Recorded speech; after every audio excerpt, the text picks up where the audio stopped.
This is a special time, a special game, played by those filled with the unbridled passion and innocence of youth, in a magical setting where dreams become reality.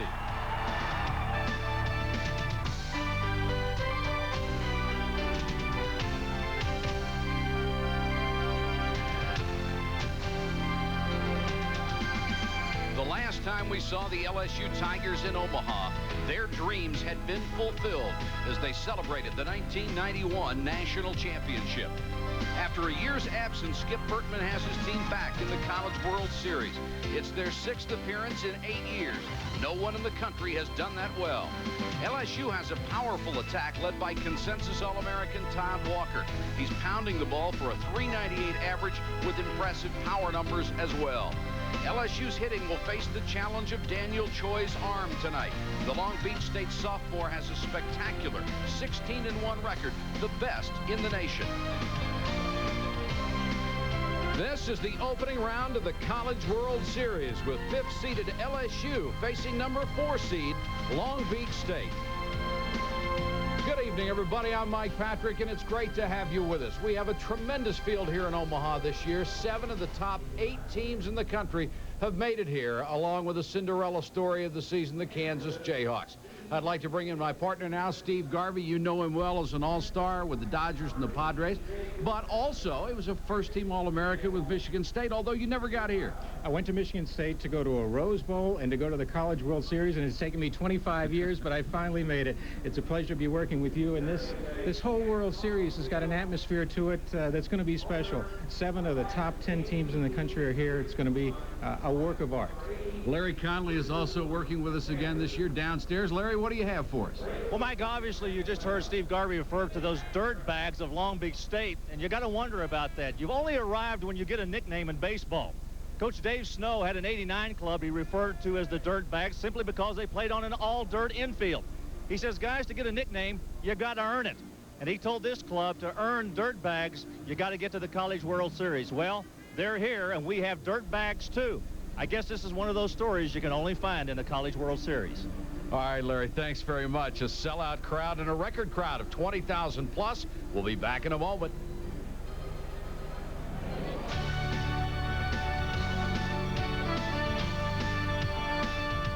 ESPN's presentation of the 1993 College World Series is brought to you by BMW, the ultimate driving machine.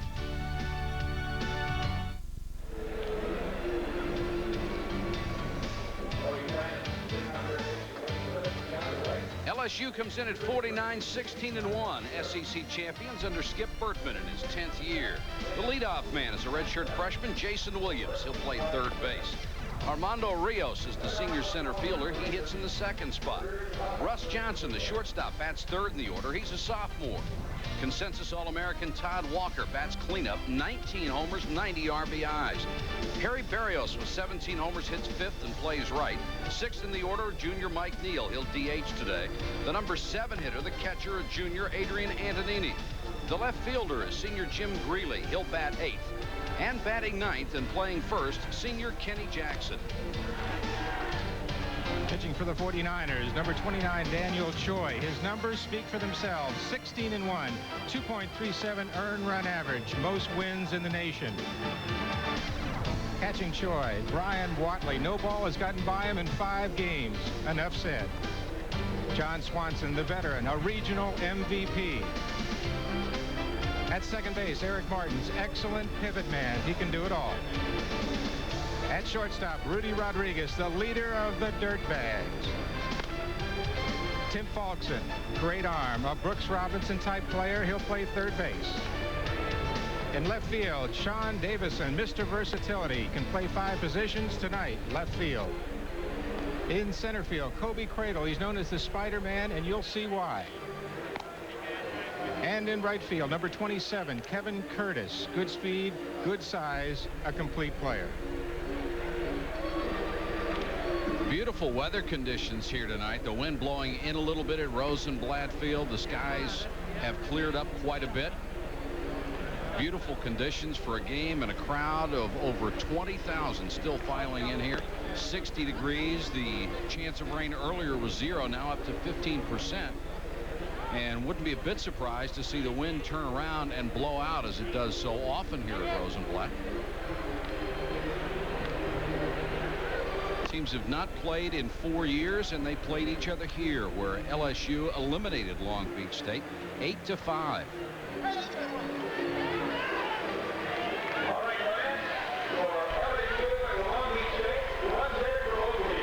And we are set to go. Opening round game, a lot of pressure on both ball clubs to win and stay in the winner's bracket. And Jason Williams, the third baseman out of Gonzales, Louisiana, will lead it off, hitting .340.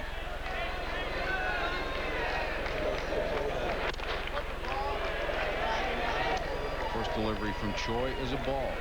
Mike, tonight we'll take a look at Choi in these first few innings and analyze his pitching style to see how he became 16-1 in this season. Little low, 2-0. He's known to have very good location. He has 4 quality pitches, a fastball, a slider, a curve, and a change. Mixes up location and speeds. I think right now the biggest thing he'd have to fight is his nerves. Called strike, 2-1. We've seen a number of first games. The first game in this series with Texas A&M beating Kansas, it took 4 or 5 innings for the guys to get settled and finally swing the bats like they can. 2-2 to Gonzales. Made the Southeastern Conference All-Tournament team. Hit .391 in the playoffs and comes in with an 8-game hit streak. Exactly when you want to get hot. Breaking ball outside, full count to the leadoff hitter, Jason Williams. That was a good example of Choi using a tight slider that time. The next time he'll come back with a bigger breaking curveball, and then he'll reverse the sequence of it. That's why he's such a good pitcher. High, and he lost him. So Williams trots down to first. I forgot to mention, usually what happens in the first couple innings is you see more walks. Well, the pitcher's adjusting to the mound. He really hasn't thrown off of this mound. The batters are a little tentative the first time around. They want to see all of the pitches by the opposing pitchers, so the guys don't swing the bat as much as they will later on in the game. Armando Rios out of Carolina, Puerto Rico, the number 2 hitter, .312 on the season. All-tournament team in the NCAA South Regional, and he slaps it foul off the first base side. It's got a perfect Len Berman type of name there. An advertising major at LSU.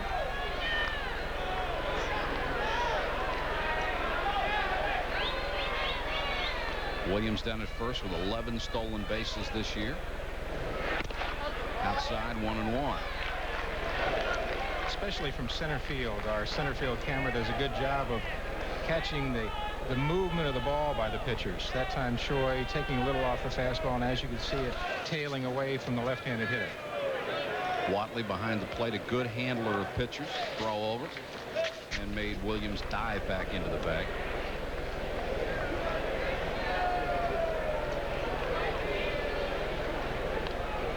Williams 11 out of 14 on the year. Steals. Rios takes it low. He walks a lot. 61 bases on balls this year. And Choi, who has given up only 44 passes all season long, struggling with his control early.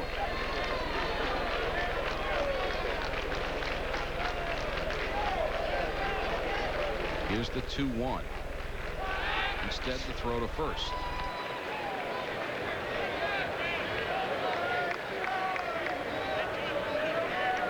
Choi does a good job of keeping the runners on first base. He will also, with a runner at first who's got good speed, he will move quickly towards home plate, much more quickly than he normally would against a runner who might not have the speed to go.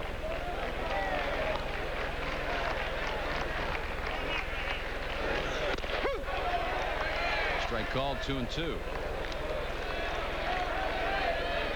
Good velocity by Choi. We've got an audio catcher's mitt tonight. You can always tell the guys that have a little zip on their fastballs. You can hear it even up here in the booth.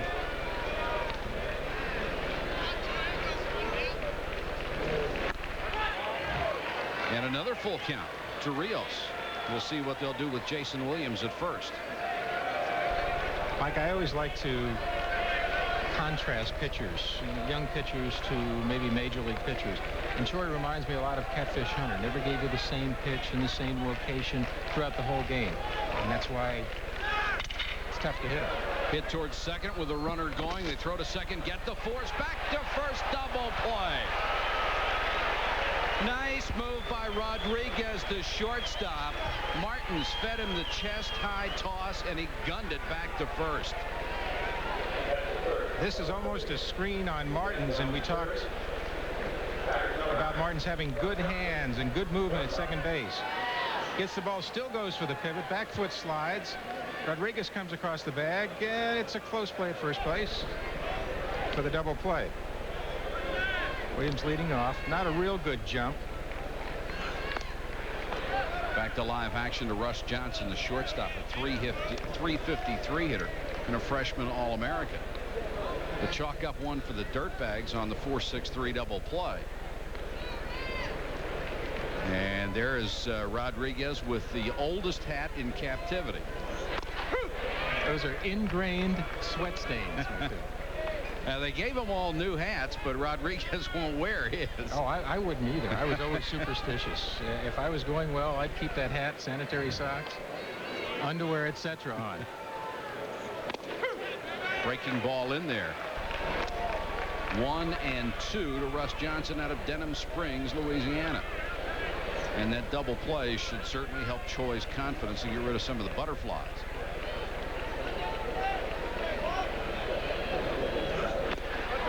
For the breaking ball.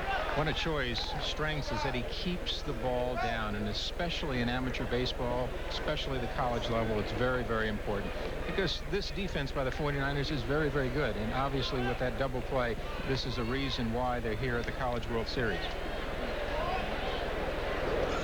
Breaking ball on 2-2, missed again, so he's gone 3-2 on all three hitters he's faced here in the top of the first. Another thing about keeping the ball down, there is some new sod in front of home plate, and if you can get him to hit them in that area, there's not going to be much spin or speed on the ball when he gets to the infield. Fastball hit deep to center field. Cradle on his horse to the track, and he's got it. So a base on balls doesn't hurt them. And it's 0-0 after a half inning.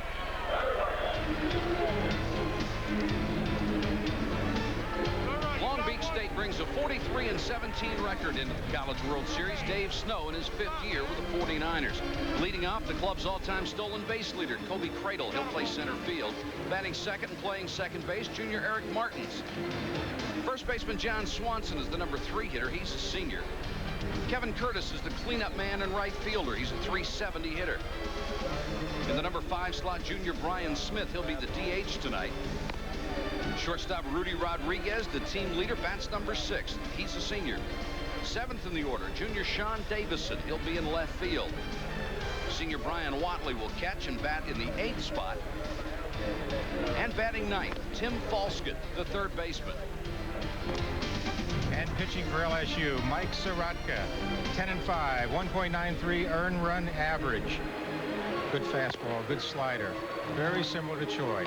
The big kid with a big smile and a great arm, Adrian Antonini. He's catching, number 6. At first base, Kenny Jackson, coming off an all-regional team performance. At second base, Todd Walker, number 12, one of the best players in the country.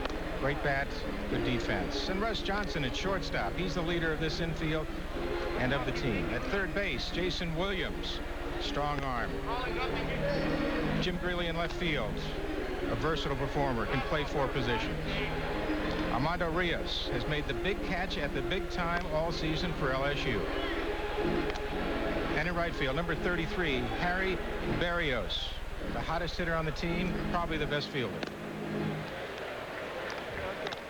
This has to be a great feeling for Sorotka to come back here after pitching in '91 on the national championship team, going 11-0, and then having to have rotator cuff surgery on his pitching shoulder, struggling last year, back to form now and getting the starting assignment in the College World Series. Mike, this truly is a great comeback by a young man who had the world in the palm of his hands, so to speak. He was 11-0, wins a World Series game, and all of a sudden, as what happens to athletes from time to time, an injury almost takes it away from him, and he battles back, and now he's back in the World Series, one of the top pitchers in the country, 10-5 this year, and the first pitcher for his team in Omaha. Kobe Cradle out of Cerritos, California, will lead it off for the 49ers. That is their official nickname. They have adopted dirtbags, and you gotta love that. AKA, also known as. Cradle, one of 3 captains for this team. Pop to short, and Johnson back on the grass. So Cradle has gone quickly, 1 out here in the Long Beach State first. This is the new Rosenblatt Stadium. They continue to make improvements here. They've added 2,500 seats down the left field line with a new grandstand. They did the same down the right field line earlier last year. A new scoreboard, another new paint job. It's just getting better and better. There's the scoreboard. And of course, this is the AAA park for the Kansas City Royals Farm Club here in Omaha. So they're a beneficiary of all this. Eric Martin stands in, the junior from Montebello, California, hitting .270. He was on the All-East Regional team. Eric Martin's, we mentioned earlier, we were talking about the lineups, is your quintessential #2 hitter. He knows how to hit and run, move the players around. He'll take a pitch from time to time. He'll work a walk. So he's perfect for Dave Snow in that position. Got a piece of that and is in a hole 0-2. Platooned him earlier in the year at second base, where Falston, who eventually moved to third. 0-2, high and tight. What Sorotka will do that Choi won't do, Sorotka will pitch up from time to time. He'll throw that high fastball, get you looking up, and then he'll bring that slider down. So he's so effective because he mixes the pitches up, where Choi is the same way, but he'll mix them up down. He'll mix them up in and out, but he'll keep it below the thighs. Sorotka is not afraid to throw the ball up and away. Breaking pitch got him swinging.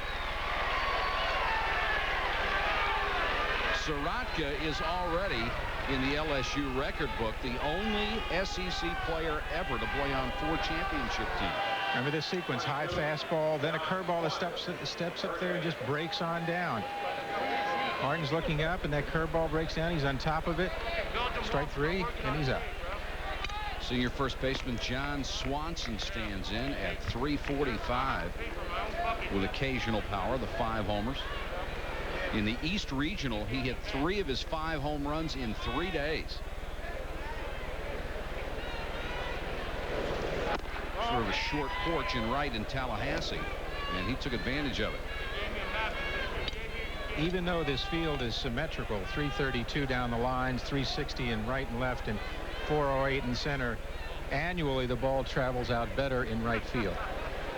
And right now the flag dead still in center, so he's not going to get any help or hindrance from the wind. That's the first upset of the World Series. Yeah, isn't it, though? Very rarely does the flag remain still here. It'll start moving again. When it starts blowing out at about 15 miles an hour, it can be a launching pad with that aluminum bat. And we'll talk about the aluminum bat later. We'll share some of the thoughts by Coach Snow and Bertman. Breaking ball hit right at the shortstop, Russ Johnson. So the Dirtbags go quietly in the first, 1, 2, 3, and at the end of 1, we're scoreless. 100 a year ago, hit .398 this season so far. He's got a chance to win the SEC Triple Crown.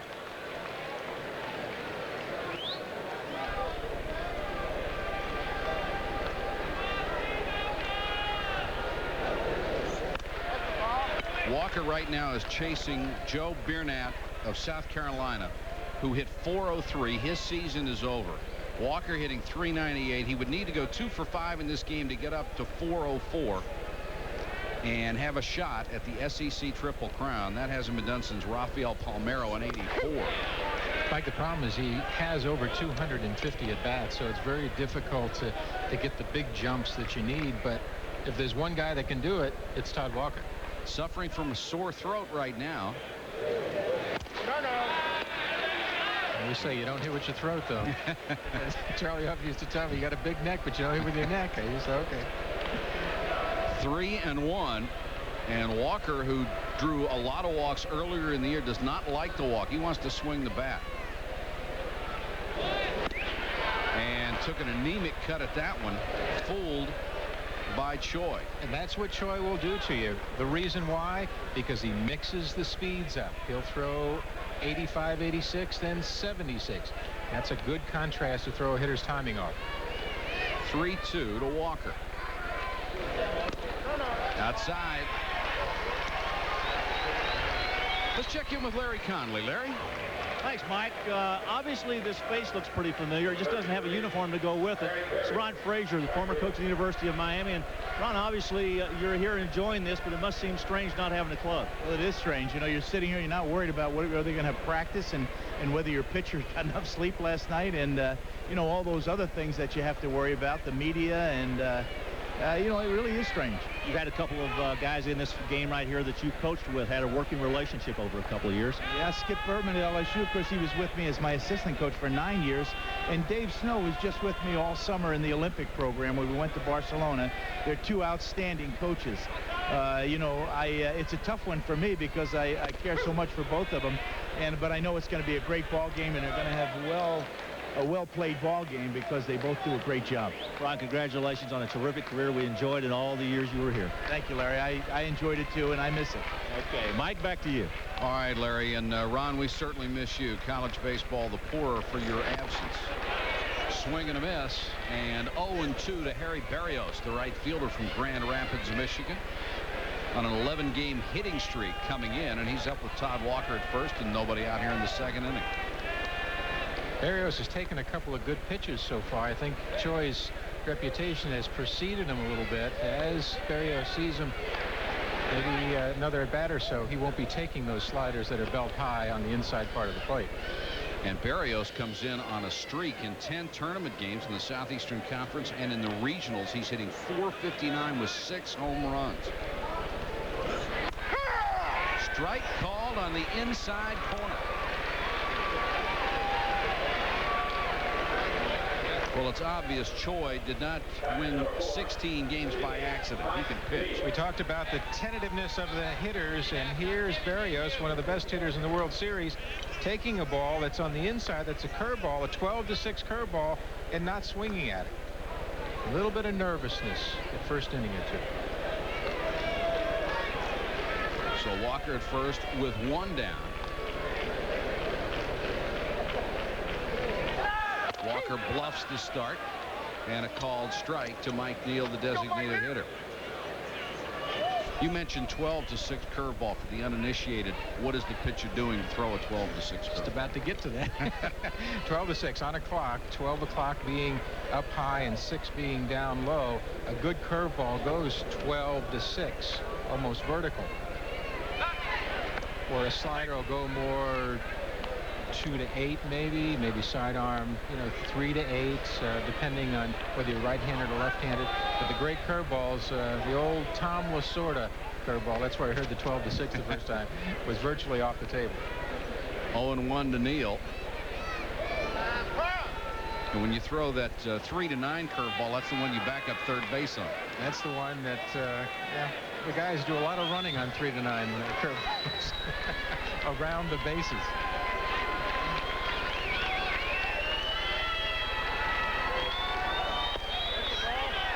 Choi down low again with a breaking ball, 1-1. If you just joined us, we're in the top of the second inning with the 4th and 5th seeds in the College World Series. A runner at first and 1 out. Mike Patrick, Steve Garvey, and Larry Conley with you from Omaha, Nebraska. Glad you could join us.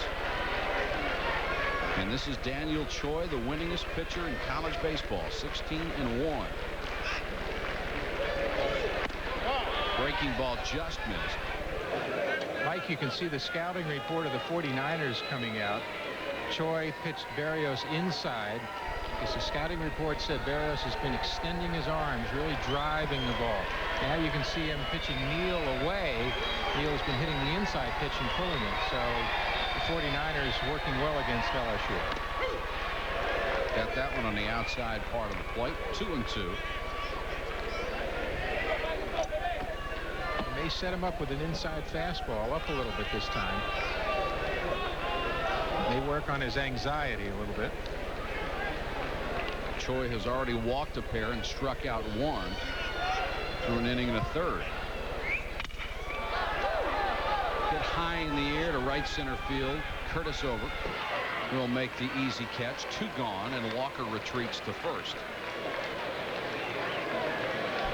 Big ballpark, and if you can get him to hit it into the air without the gale blowing out the left or center field, you've got a good chance of getting a put out. Looked like on the last one, Choi got away with a high breaking ball. And this is Adrian Antonini, the 6'3" catcher from Miami, Florida, hitting only .227. He's kept himself in the lineup because of his defensive skills. Wraps this one to short. Rodriguez up for the force at second. So no hits through an inning and a half. We are still scoreless. LSU and Long Beach State, 0-0 as we go to the bottom of the second at the College World Series, and we'll be here for the rest of the week. Tomorrow we'll bring you number 3 Texas against 7th seed Oklahoma State, and Sunday we're live at 4 with today's losing teams, and at midnight with today's winners. Monday, games 7 and 8, 4 o'clock live, and then at 12:30 a.m. tape delayed. Tuesday we'll have a live doubleheader for you beginning at 4 o'clock. Wednesday a single game at 4, that's live. Thursday a single game at 7:30, and Friday if necessary. And we've got the College World Series covered for you only on ESPN. It's always one of the most enjoyable trips of the year for the announcers and the crew, and we're delighted to have Steve Garvey with us this year. A couple of Irishmen in the booth this year. Stephen Patrick Garvey, Mike Patrick.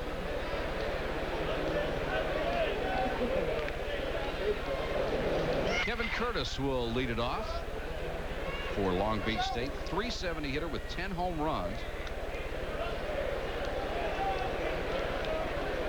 Really should have had more homers this year. Plays in a big ballpark at home, Blair Field.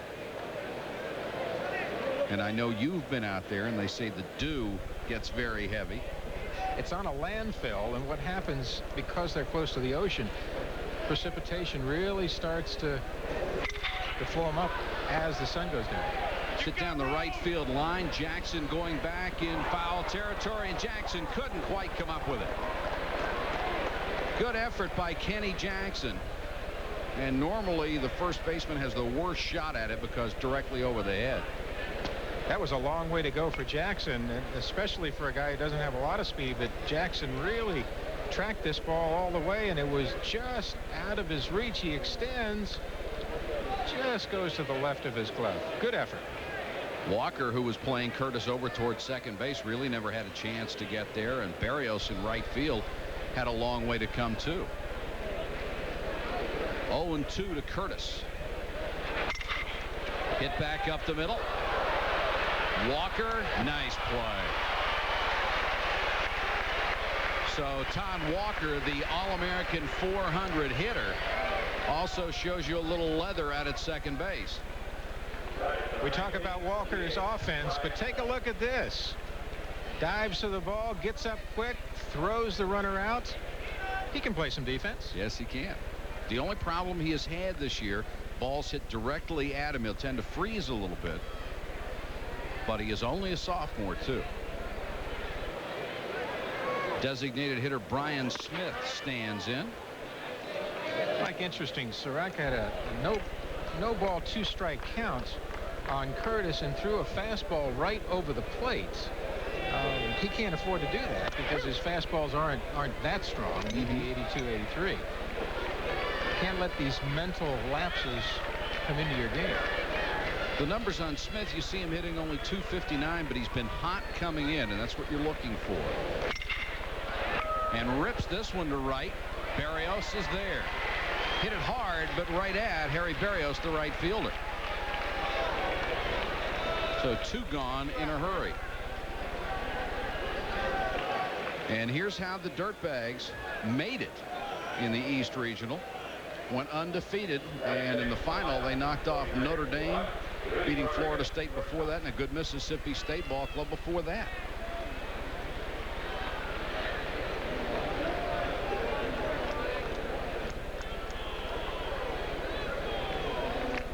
Dave Snow now in his 5th year. He's won 211 games. And he has Rudy Rodriguez, his shortstop, up there hitting left-handed against the left-hand hitting pitching Sorotka. Good shot of Dave Snow. His eyes will not leave his players on the field. If they're up to bat, he'll watch his hitter. He'll take a look and see if he's overstriding, dropping his hands. He'll watch what the pitcher's doing. He's a hands-on kind of coach. And he's been here twice in his 5 seasons at Long Beach State.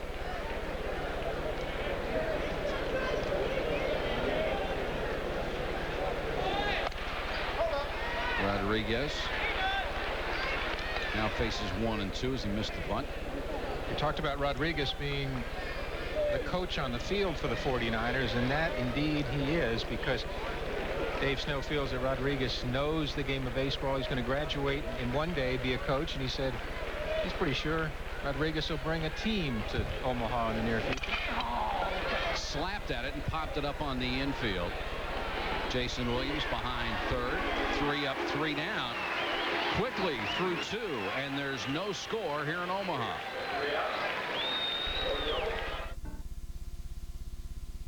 I fell in the category where I try to pitch to the hitters. That's not my philosophy anymore. That was my philosophy, but now my objective is to place the ball and play catch with the mitt, and that's been very successful for this season, for my season, and hopefully for the future. All right, what is the purpose of that philosophy? Well, I think when you're 16-1, it's a philosophy that's working very, very well. Yeah. If you can block out the hitter, and if you have 4 pitches and can control them, that's a great philosophy. But if you can't control your pitches rather, and you don't have 4, and you only have a fastball and maybe a little curveball, you need more talent than that. Choi stares in, and the left fielder Jim Greeley out of Baton Rouge, a homegrown product, will lead it off in the LSU third. Greeley, another player hot coming in. 3 home runs on the year. 2 came in the NCAA South Regional in the same game, and it was his first multiple home run game ever. Didn't get all of this one, and Cradle coming in center field will make the catch. Of course, LSU came through the NCAA South Regional. They lost their second game to Kent, but then bounced back, beat Baylor and South Alabama twice. And look at the offensive output of the Tiger Bats in that series, averaging over 10 runs a ball game. And Skip Bertman has usually gotten it done with pitching and defense, getting a little more hitting this year.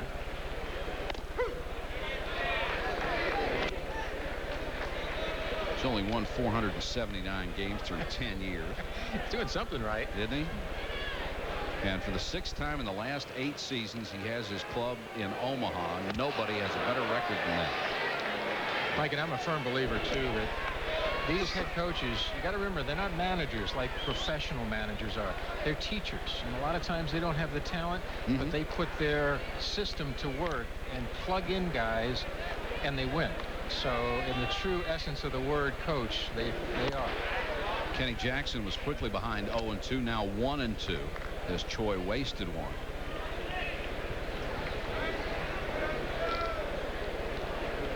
Both teams wanting to get a little offense started.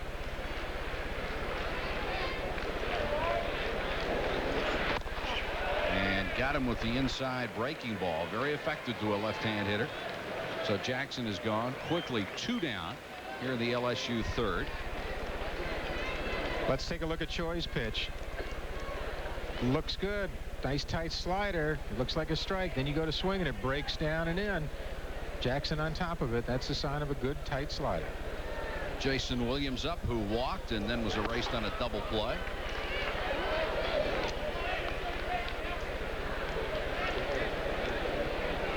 You can see in the first couple innings that the Tigers from LSU are really trying to hit that ball hard and pull it, but you can't do that against Choi.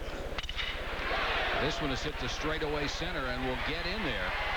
Cradle into right center, will come up and throw, and exactly what you said. He went with the pitch and hit it hard. Just about to say, and you got to go with the pitch. You got to hit it where it's thrown, and we'll see here.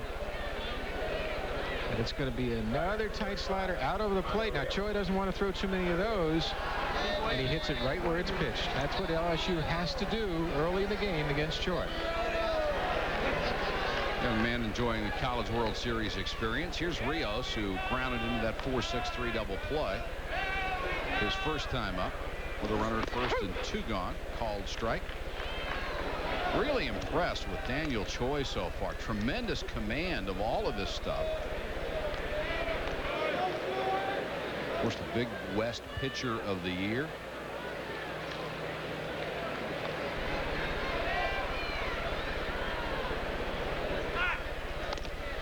Makes Williams dive back into first.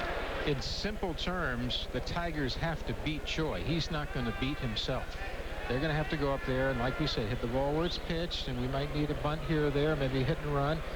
Skip Bertman's got to start to get things moving pretty soon. Choi's not going to beat himself. Foul back. 0-2.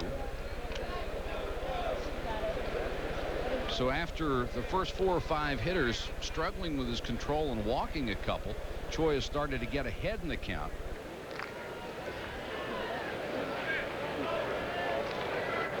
Don't look for too much now from Choi. He knows these guys can put the bat on the ball. Pitch out, but Williams wasn't going anywhere.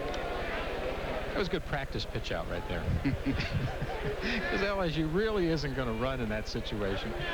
But it was good to waste one. Dave Snow giving signals to his catcher. He'll do that throughout the game with just about all of his pitchers. This one's in the dirt, blocked, but Williams was running, and he's into second base.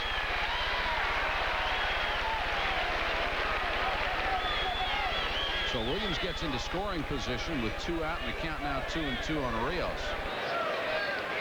We talked about Whatley being one of the great defensive catchers. Here he does an excellent job of blocking the ball, but like a goalie, sometimes he couldn't cover it up soon enough, and the ball got away just enough for the runner to advance. Got his body in front of it. Well, he went the whole regional without a ball getting by him. Not a pass ball, just a ball getting by him.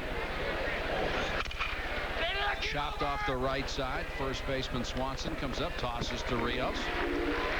And the first base hit of the ball game cannot produce a run. We've gone through 2.5 scoreless. When you become a coach or a scout, it's mandatory that instead of just saying left-hander, you say crafty left-hander. It becomes one word. Right. Unless you have a 99-mile-an-hour fastball, you're a crafty left-hander. It's not even right? hyphenated. It's just crafty right. left-hander with a Y and the L just blend right in together. And I don't remember having a right-handed batter or a pitcher being described as crafty.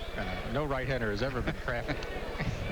The hard-throwing right-hander. Yeah. Something like that. 0-1 to Sean Davison leading off the bottom of the third. And this guy is really an emotional catalyst for the 49ers. He may not look intense right now. We're going to focus in this face in a minute, but he's the guy that gets the team going with his emotions. He went after the bunt and didn't get it. I'll tell you how intense he is. He'll take one for the club. He's been hit 19 times this year. And he said they were all legitimate. Yeah. Oops, I didn't get out of the way. He's taken a couple in the head and not ducked, we're told. I wonder if those glasses are unbreakable glass. If I was him, I'd be wearing the unbreakable ones. The 0-2 is outside from Mike Sorotka. Davison played at Sacramento Community College like so many of the players on this Long Beach State club played at a junior college or a community college before coming to Dave Snow, who lost so many players in the last couple of years. Breaking ball foul away. And he has really done a fine job at putting this club together. Guys who didn't know each other, who haven't played together, and here they are in the College World Series with a chance to win it all. Well, we talked about that too. That's a good way to get experienced guys immediately injected into your system instead of saying, well, we're going to rebuild this year. This way he can stay competitive at the highest college level. Strike 3 called, outside corner at the knees. And Tom Jenkins, the home plate umpire, rung him up. And Davidson with a little wry smile as he goes back to the bench. Davidson has that smile like there must have been an easement on this strike zone. As you could see that this ball curves around the plate. Let's take a look from up above. Oh my, yeah. It's not even inside the white line of the batter's box. So our umpire at home plate has allowed just a little bit of girth to sneak into his strike zone right now. And you can bet Sorotka will take advantage of that too. He'll move it as far outside as they'll let him. Oh, as a typical pitcher, he's going to say, well, if it's there, I'll go a little farther and test the waters out there. 26 pitches so far. 21 have been strikes from the senior left-hander. I guess we ought to get with the program and call him crafty too. Oh, he's definitely crafty. Thrown only 5 balls through 3 innings. This one's hit to third. Jason Williams with a nice hop. Throws across and got him. 2 gone. Check in with Larry Conley. Larry? Thanks, Mike. I've got Sandy Bertram here, and obviously you and Skip, I think you ought to be paying residence taxes out here. 6 out of the last 8 years, a national championship in '91. We're really thrilled to be here. We always are. Omaha's a great city, and last year when we didn't come, we went through withdrawal in Baton Rouge. We really love it here. From the coach's wise perspective, is this team as good as the '91 team? I think so. The same kind of team, really. Just a lot of spunky kids and great together. You know, they get along well together. It's really an exciting team. Well, good luck. Thank you so much. Mike, Steve? All right. Thanks, Larry. Okay, we just saw a beautiful lady. She's got 4 gorgeous daughters.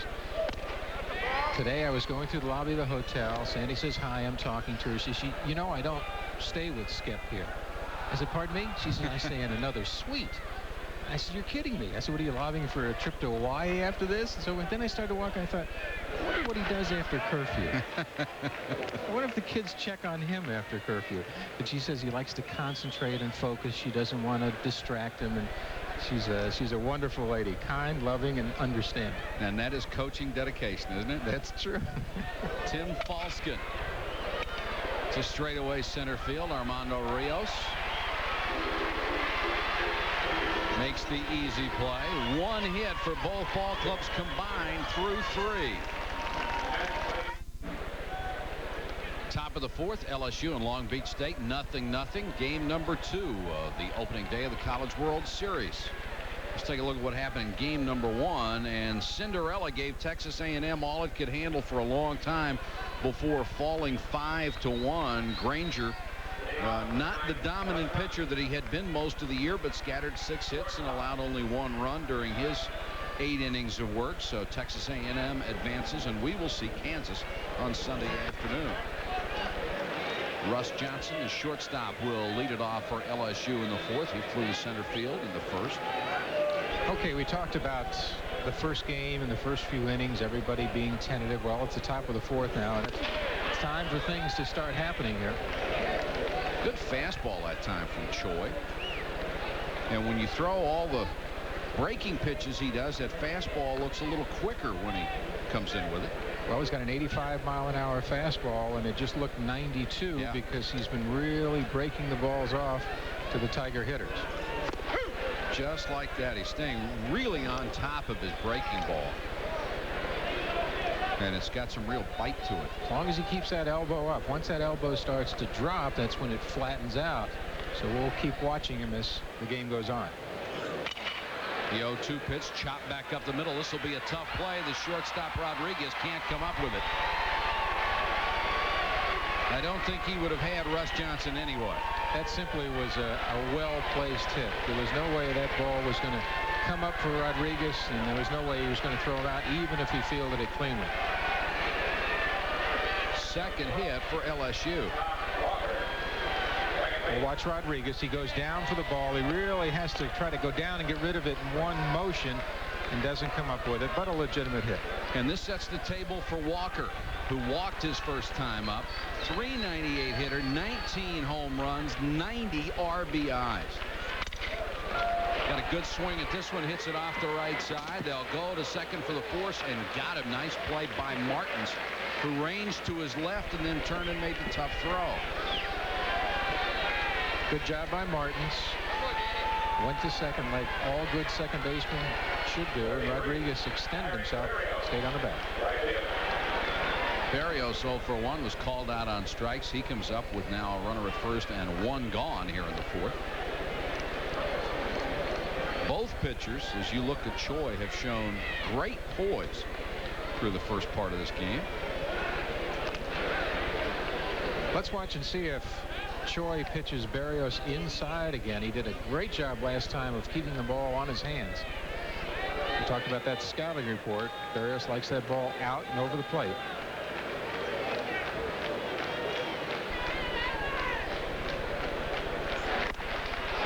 Took the big cut and didn't get it.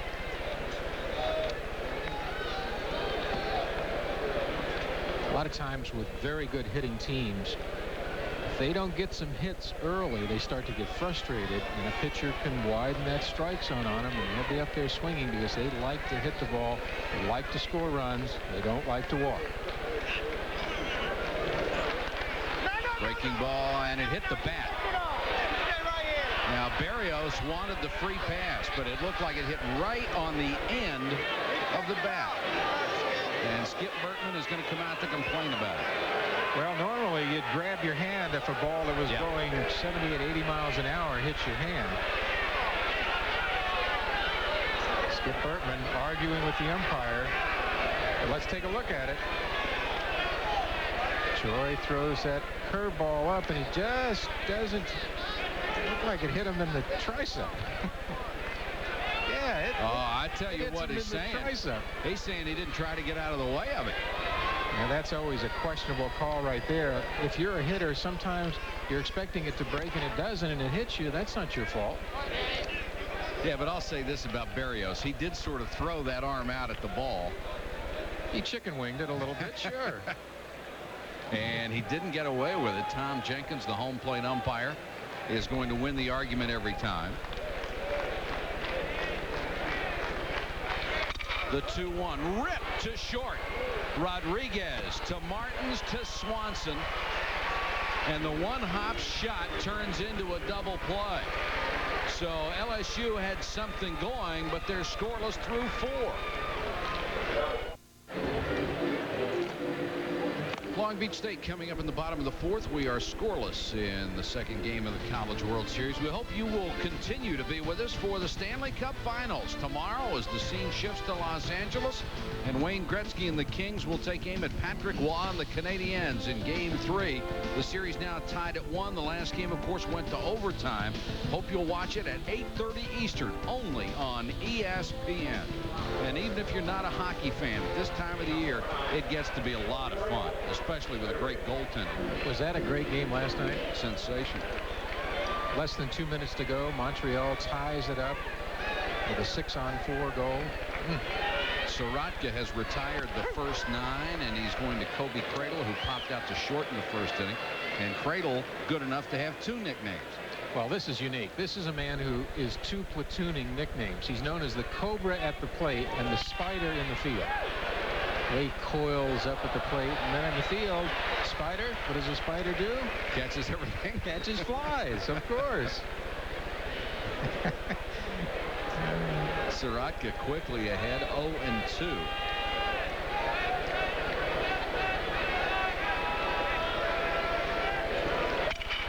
Takes the breaking pitch to dead center field. Rios coming hard, can't come up with it. And into second base goes Cradle. Rios, who can be a spectacular center fielder, gave it the big try, but could not come up with a shoestring catch. Rios, who's made the big catches at the big time all year for LSU, tries to make a great catch. Comes in, hits his glove, then he goes on top of it and throws it back towards the infield with his stomach.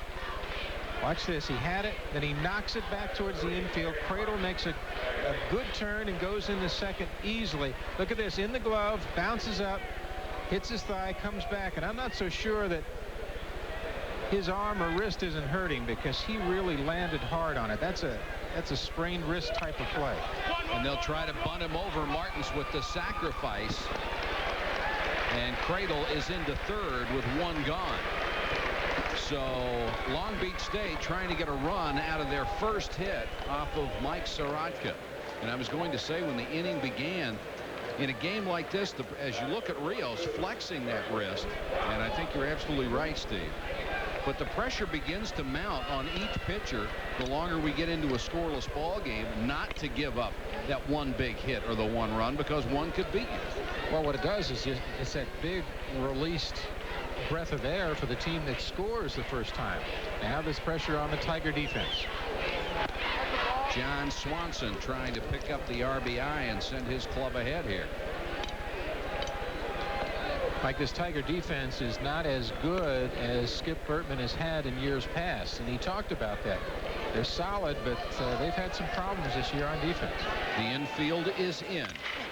Hit towards second base. The play at the plate, and they've got him hung up. Chasing back toward third. And they'll finally make the play. They gave Swanson time to get down to second base. Cradle does a good job of forcing at least 4 throws on this rundown, and almost gets a piece of Antonini in the rundown, which was pretty smart and a good try by Cradle. We'll take a look now. Just a little one hopper at second. Hardens comes in. Here's Walker in. And move him down. He does a good job of forcing one throw. Misses Antonini. Now another. Now he works him down. He allows the runner to get to second. Good job by Cradle. If you're scoring, it's 4-2 to 5-1. And you can see that everybody did a real good job of showing their teammates the ball. Kept the ball up in the hand. That's what you want. They didn't fake any throws. They kept it up, which is very important in rundowns. Kevin Curtis, who was thrown out on a spectacular play by Todd Walker his first time up. 2 gone, and Swanson down at second here in the bottom of a scoreless 4-inning game. What we just saw was a rundown play that makes the difference in short series like this, double elimination series. You have to do all the fundamentals well. You have to operate the rundowns. You've got to hit the cutoff man. You've got to bunt the guys over. If you do all the fundamentals well, you're going to make it a long way in this College World Series. And that's why Skip Bertman and his team won 2 years ago. Sure, they had great offense and good athletes, but they did all the little things well that allowed them to win. Exactly, and it's unusual to see it at this level because we're talking about 18 and 19-year-old kids for the most part. When you watch a major league game and they don't execute the fundamentals, it's a little mind-blowing. But, you know, that's the easiest thing you can do is teach the youngsters the fundamentals. Sure. After that, the ability to hit a round ball with a round bat squarely consistently, that takes some God-given talent and work, etc. That's why the guys make $5, $6, $7 million. But the fundamentals, anybody can do with good coaching and practice. Sorotka misses outside. 2-0 to Curtis.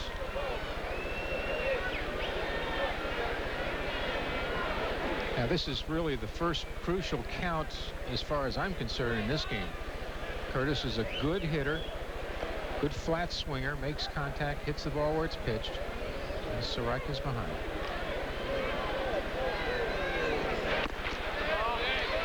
Of course, on deck is a .259 hitter in Brian Smith. Curtis a .370 hitter.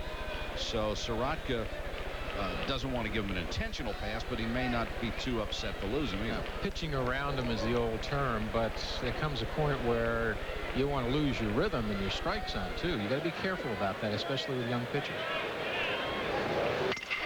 Got this one over the strike zone line right at Berrios.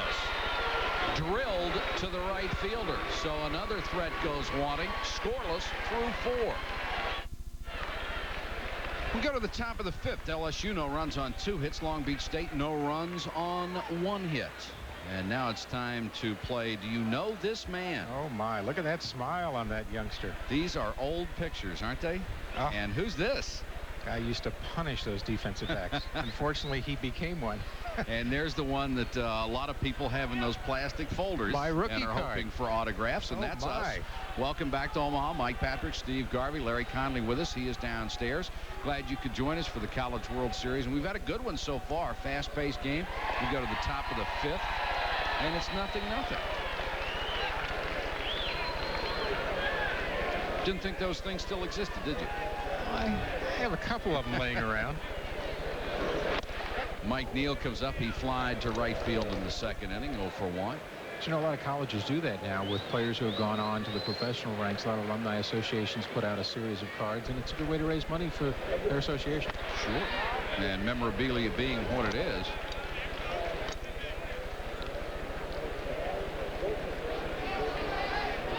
Neal, as you can see, has done a fine job of getting on base for the Tigers. Both pitchers just sailing along so far. A couple of balls have been hit hard, but for the most part, right at somebody. It's amazing how that happens with good pitchers. Yeah. It's amazing that they may be 16-1 or 10-5, and you still hit the ball at those guys that are out in the field for the last 130 years. Yeah. Somebody knew what they were doing when they figured this out in the first place. Good position. Choi came inside with that one. The fly to straightaway right, and Curtis is there. Neal is gone. 1 out in the 5th. The other thing is the scouting reports, and time after time you see a guy hit a bullet and it's right at somebody. They knew exactly where to point him. But that's a combination of the pitcher throwing the right pitch in the right place too. And the infielders adjusting to the pitch and to the hitter. And I'll talk about that in a minute with the great infielder, the Dodgers. Antonini 0 for 1 is now 0-1. Bounced into a forced play first time up. Here's a young man that you really have to like. Lovable, great smile. Talked to him yesterday. Couldn't wait to get to today's game and go up there swinging. And he has. First 2 pitches thrown to him, he went up there hacking. His philosophy is you can't get on base. He's not going to steal his way up. Well, that makes a statement. Rodriguez is back on the grass. I don't think believes Antonini has any speed. Popped down the first base line, twisting foul, and nobody can get there. Yeah, when you see the shortstop playing shallow left field, you better hit it to the right side. It was always disappointing for me when that happened. But you know what I used to do after my first couple of years is I started bunting. And everybody thought, well, Garvey's a power hitter, line drive kind of guy, so they played back, and all of a sudden I was getting 12 to 15 bunt hits a year, and that would mean another 20, 25 points to my average. Then they started playing in more, and I got more hits by him, and it ended up being 30 points in my average. So I can adjust to these things. 1 and 2 to Antonini. Daniel Choi in control. Antonini, a big Tom Lasorda fan. He met Tom at a banquet at LSU, and Tom took him under his wing. Isn't everybody? Must be Italian. And Chase the pitch in the dirt. Watley will throw him out at first. Oh, okay, we're going to take a look at this swing, and then hopefully we'll get a look at Antonini running down the base path. Here's Choi, crafty as ever, low slider.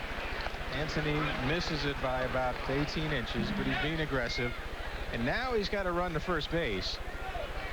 And he starts out on the outside of the line, and then he runs a little Z pattern. Greeley hits it hard to the third baseman Falskin, knocks it down, and it doesn't have a play.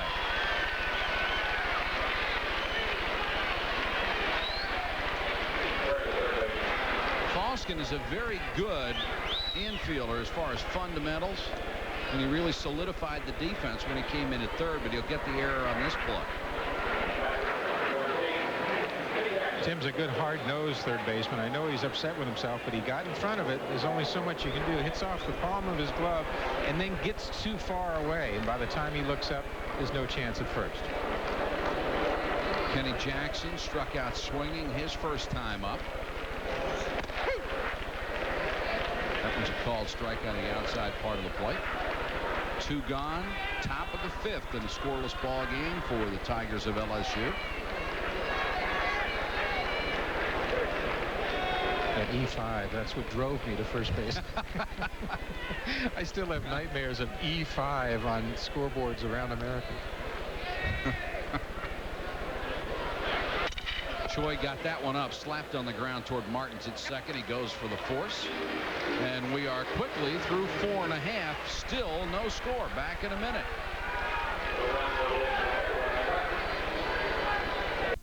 This is a family show. I got a story for you. Yeah, you saw him recently. Well, they have these, it used to be called old-timers games, and thankfully they've changed them to heroes of baseball for us guys. Or you wouldn't have played. I'm facing him a year ago in Houston, and he's trying to strike me out. He threw me a screwball away, curveball in, 3-2 the count. He tries to throw a fastball by me, and I hit it to left for a single. I told him, you never struck me out when we played in the majors. Why would you want to do it now? Well, he's never going to give up. You know that. Oh, no. He can't wait to face me in somewhere along the road this year. Brian Smith 0 for 1, line to Barrios, his first time up. And Sorotka had 1 and 2. Smith struggled a lot of the year with his balance, and they said they really worked with him not to pull off and jerk his shoulder out of there when he swings, and he's been hot lately. Well, he's doing a very good job at that right now. He's keeping that shoulder tucked in. Keep an eye on his left shoulder. Watch how he pulls it back. Stayed on that one and hits another screamer right at Walker. So he starts the ball twice in a row, and it's a terribly discouraging thing for a hitter to finally get his stride and then hit a couple of atom balls. If Brian Smith keeps doing this, he is going to get a lot of hits in this World Series, because this is what you teach a hitter to do, to go with a pitch. Tuck that left shoulder, left knee. He takes it and just hits a screamer to second base, put right at Walker. Rudy Rodriguez, the shortstop, popped up his first time. The 49ers have a single hit through 4 1/3. LSU through 5 at bats, only 2 hits. Rodriguez takes a called strike. Here's the guy that really is the glue on this 49er team. Going gets tough. They look at Rodriguez, and he'll give him that look of confidence, or he'll build him up. He never gets on anybody. He just keeps that positive reinforcement with the whole team. So we talked about the duck that's walking and all the ducks are behind him. Yeah. Well, he's the big duck on this dirtbag team. And if you just joined us, we are saying dirtbags affectionately. That's what they call themselves. We don't want to get any letters or telegrams. Officially, it's the 49ers, but they claim dirtbags. It's a felt dirtbag with very light dust. Rodriguez with that open stance and then strides toward the plate. Any team but a Southern California team, you would think would be the dirtbags. Right. The Long Beach quiche eaters or something like that. The sushi bombers, but not the dirtbags. Sorotka misses with a breaking ball, 2-2. Rodriguez, the kind of player that managers and coaches love to have. He redshirted in '92 because they had a better shortstop than him, and he wanted to come back and play his 5th season, and had a chance to go other places, including Texas, to play if he wanted to, and said no. He loved it with Long Beach State and was going to stay there. Don't you like that loyalty? And it ate him up too.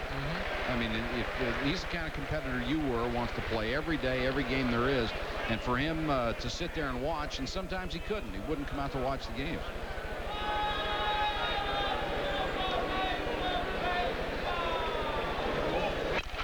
.3-2 and fouled it off his foot. Is another example of a good pitcher, a guy who keeps moving the ball, especially on left-handed hitters. When you're a left-handed pitcher and you hit the ball into your ankle and your foot. We'll take a look at Sorotka in a few minutes here. We'll break down his delivery a little bit, but he's very compact, good arm action.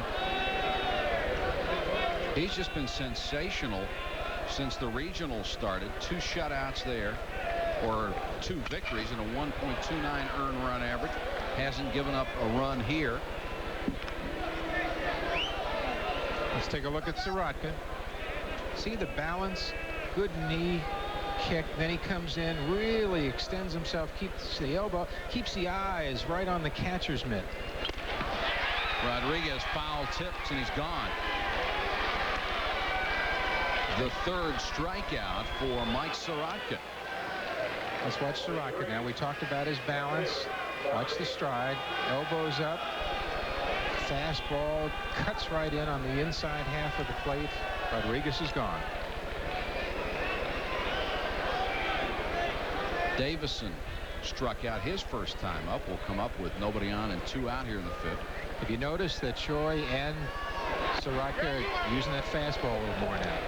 They both have the same game plan. Let's tease them a little with a fastball in the first inning, first couple batters to establish, and then let's go to the breaking ball.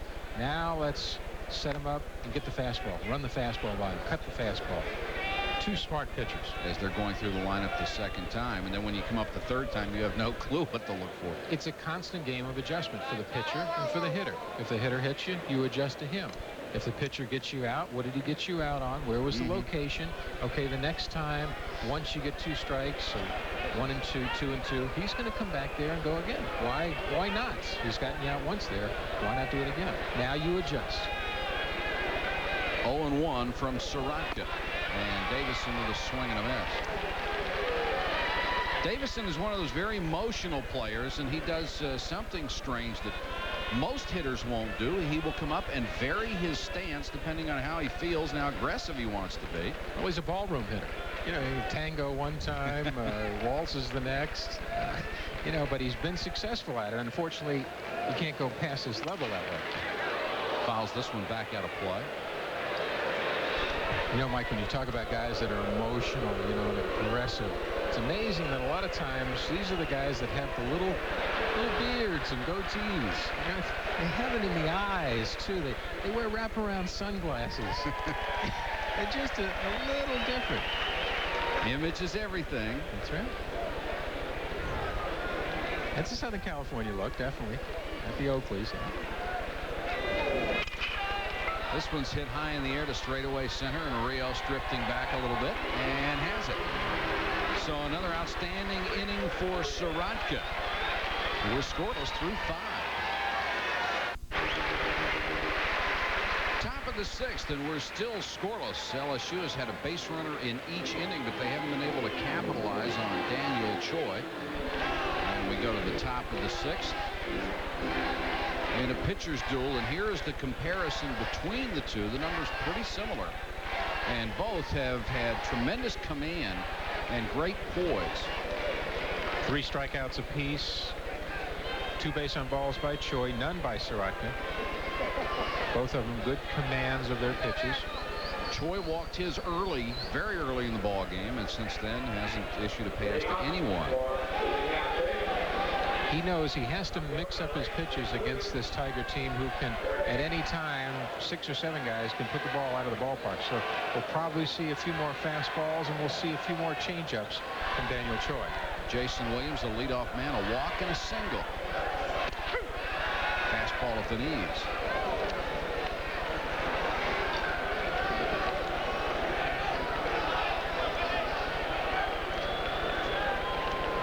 I love those forearms. It was your trademark. Lots of hair, good size. Rodriguez is short, throws him out on the routine play.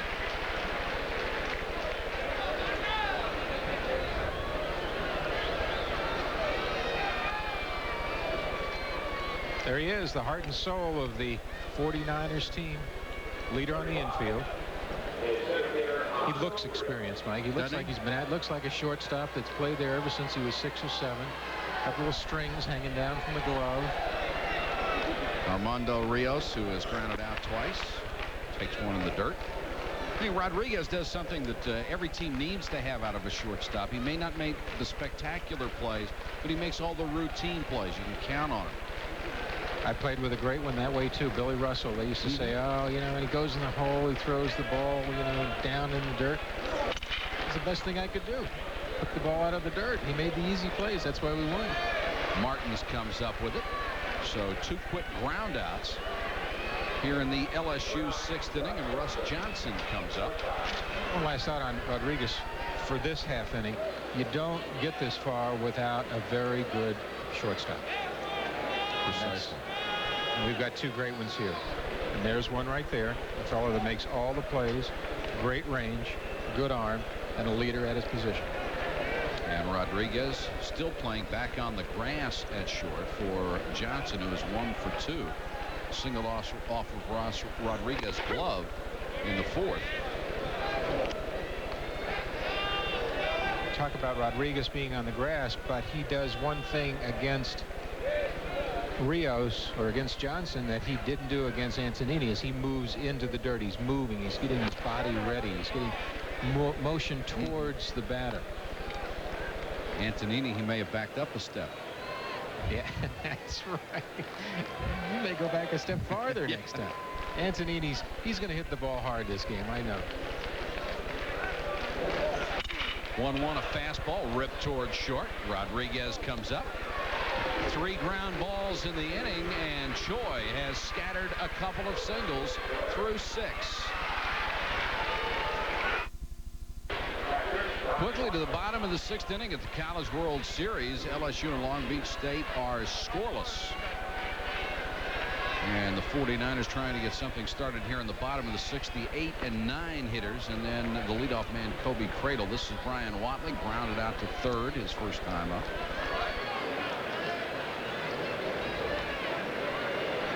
This kid is a better hitter than his numbers would indicate. 351 a year ago. He had 364 in the East Regional. He got off to a terrible start at the beginning of this season and hit under 200 for the first 6 weeks of the year. And once you're down that low, it makes it very difficult to bring it back up no matter what you do. But he's had a late season surge, and he's been hitting the ball very, very well. Like that, ripped inside the line into the corner. Greeley chasing it down. Watley on his way to second, and he's in with a stand-up double. I got time here. Okay, we talked about this at the break now. Both pitchers we anticipated throwing good games. Now you're in the last third of the game, and I don't think they're going to make a bad pitch and a home run's going to beat you, but it's going to be execution of defense that'll win this game. Let's take a look at Watley. Great hand action. It extends through. Watch this. Short stride. Unloads on the ball, gets the hands through, brings the hands in so the head of the bat turns over, and that's how you hit a ball down the line right-handed and hook it. Really turned on an inside fastball, and he's at second with nobody out for Falskin, who flied to center field, and they're anticipating the bunt from Falskin, the number 9 hitter.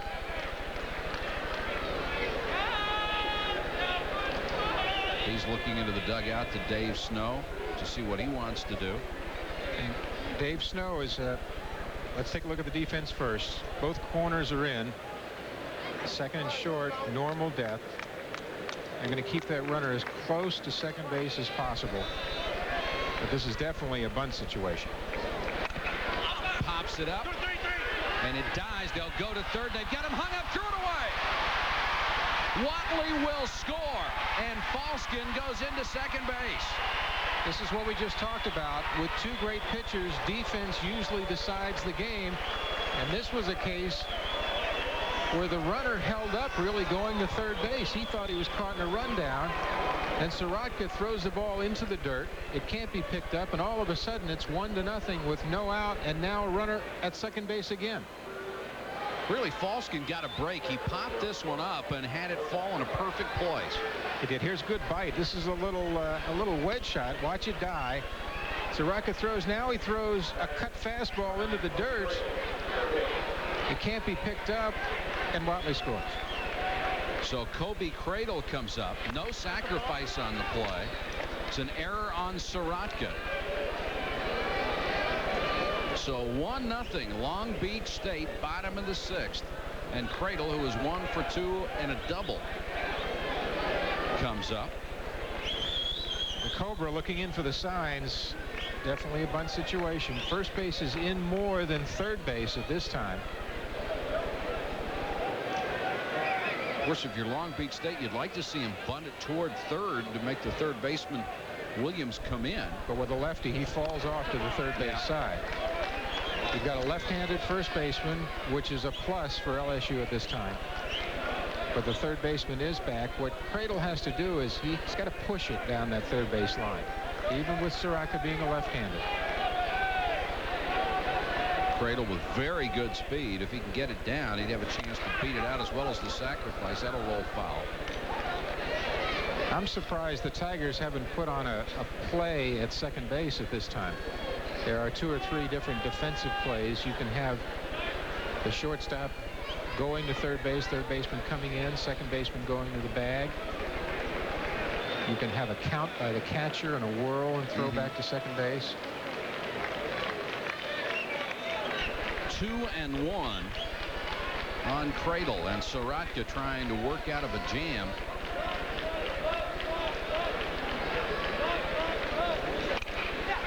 Cradle pushes this one foul. This is a case of a batter trying to be too fine. He may even be thinking to himself, if I get it right down the line with my speed, I may be able to beat it out. You can't think like that. You've got to say, I've got to sacrifice myself right now, get the ball fair, get it on to the grass, past the pitcher. He's bunted it hard enough, but he hasn't kept it fair. Now he's got to swing away. Now Sorotka's got the advantage. And Cradle now would like to get it on the ground to the right side to advance Falston. Just to crowd the plate. And had the right idea as he slapped it foul outside of first. Now if you're a hitter, you can dictate to the pitcher. You can crowd the plate. And now the pitcher's, I know he wants to pull the ball. I got to get it out. You can almost force him to throw the ball to you. Because he wants to get the strike. He doesn't want to get the walk. He wants to get the ball over the plate. 2-2. Sorotka has fanned 3. Make it 4. Great pitch. My. This was a fastball right down Powder River, as they say. Knee high on Cradle. And it just froze him. He was looking for probably a slider. Tried to bend down, tried to squeeze a little bit, but that was a perfect strike. Eric Martins comes up with 2 out. He is 0 for 1, plus a sacrifice. Excuse me, 1 out. With Falston at second base and a run home. No pitch. The home plate umpire Tom Jenkins called time. It's his first College World Series. He's working with 2 other first-year umpires, as you see Skip Bertman calling out the signals he wants to Sorotka and what kind of defense he wants out there. Antonini, the best defensive catcher in the Southeastern Conference this year. Hit off the fist to short Johnson. Now they have the runner hung up. Boy, that's a big base running mistake by Falston. The play right in front of him, and he just took off. You can't let that happen. As a base runner, you're going to take your team out of an inning by doing that. That's lack of concentration. And Dave Snow now he's telling his catcher, you can't do that. If the ball's in front of you, you got to get back to the bag. You can't be in no man's land. Now it takes the runner off second base, puts a guy at first. Now you need at least a double to drive him in. Martin's at first with 2 gone now for John Swanson. Throw over to first. Johnson lined out and grounded out.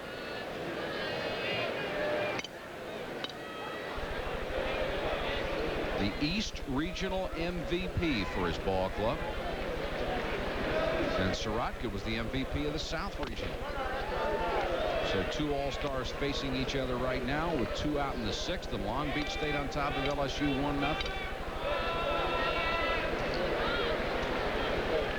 49ers, Mike, really had the Tigers on the ropes. Yeah.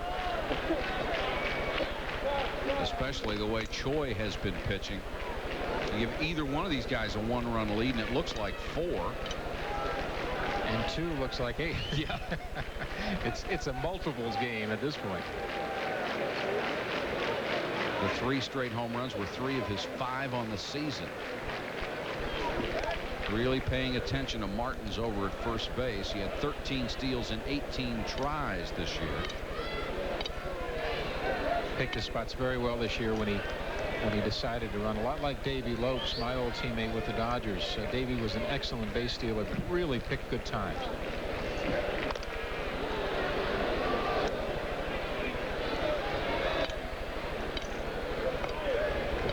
See, this is where you got to be aggressive. In a game like this, 49ers now have a run. I'd think about letting him go. Think about sending him. Put the pressure on the Tiger defense. Swanson with a big cut and didn't get it. Got a tough lefty against a left-handed hitter. Left-handed hitter is going to block out Antonini a little bit. Even though Antonini's got a great arm, you got to be aggressive. See, LSU can come back with one swing. I'm not so sure the 49ers can do that as easily. Runner goes, pitch low and outside. Here's the throw, and they got it. So they tried to do exactly what you said and ran themselves into the third out of the inning on the good throw by Antonini. We've played 6 full at the College World Series. 1-0 49ers. Jack Deasing Sr. has been a tireless volunteer and chairman of the College World Series for 30 years. During that period, he has amassed his own personal collection of memorabilia that he proudly displays in his home. And now, once again, he makes the trek to Rosenblatt Stadium to witness his handiwork for the last 3 decades over this prestigious event. Thank you very much, Larry. Larry, of course, with us reporting down from field level, was not only a great college basketball player at Kentucky, but was a baseball player and went on to coach baseball at George Washington. So he knows a lot about this game. With those long arms. And here is Todd Walker, the superstar left-hander who walked and hit into a force out, 0 for 1. Against Daniel Choi, who is now trying to hold on to a 1-run lead in the 7th. Mike, this is the time for the Stars to shine. It's the 7th inning. The Tigers are the visiting team. They've got 9 outs. Walker, of course, with 19 homers, followed by Berrios, who has 17 on the season. Tigers are in pretty good shape as far as their order is concerned. They're leading off with 2 quality guys now who probably will get up again in the 9th. Big cut, didn't get it, 1 and 2. You know, that cut reminds me a little bit of Will Clark, and so does Walker. Yeah. You know, Will started, once he got into the major leagues, a little longer swing. He knew the wind was blowing out in Candlestick Park, and Walker has signs of Will Clark in his swing.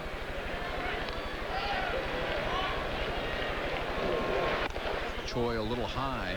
Because people were trying to protect Walker at the start of this year because he had such a great freshman season. Hit 400, and they were saying, gee, I don't think he can do it again. I don't see how he can improve on that season. Well, he hasn't. He's only hitting .398, but he has 19 home runs and 90 RBIs.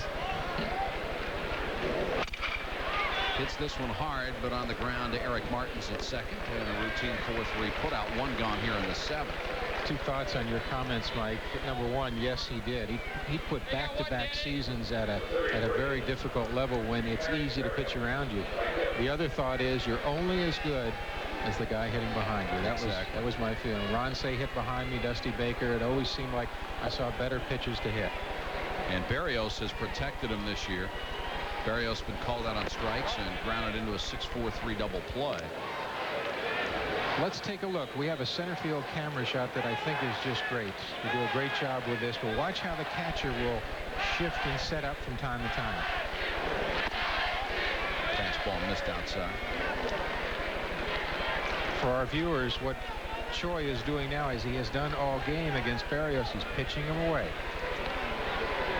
Set him up inside early. Now he's pitching him away. 3-0.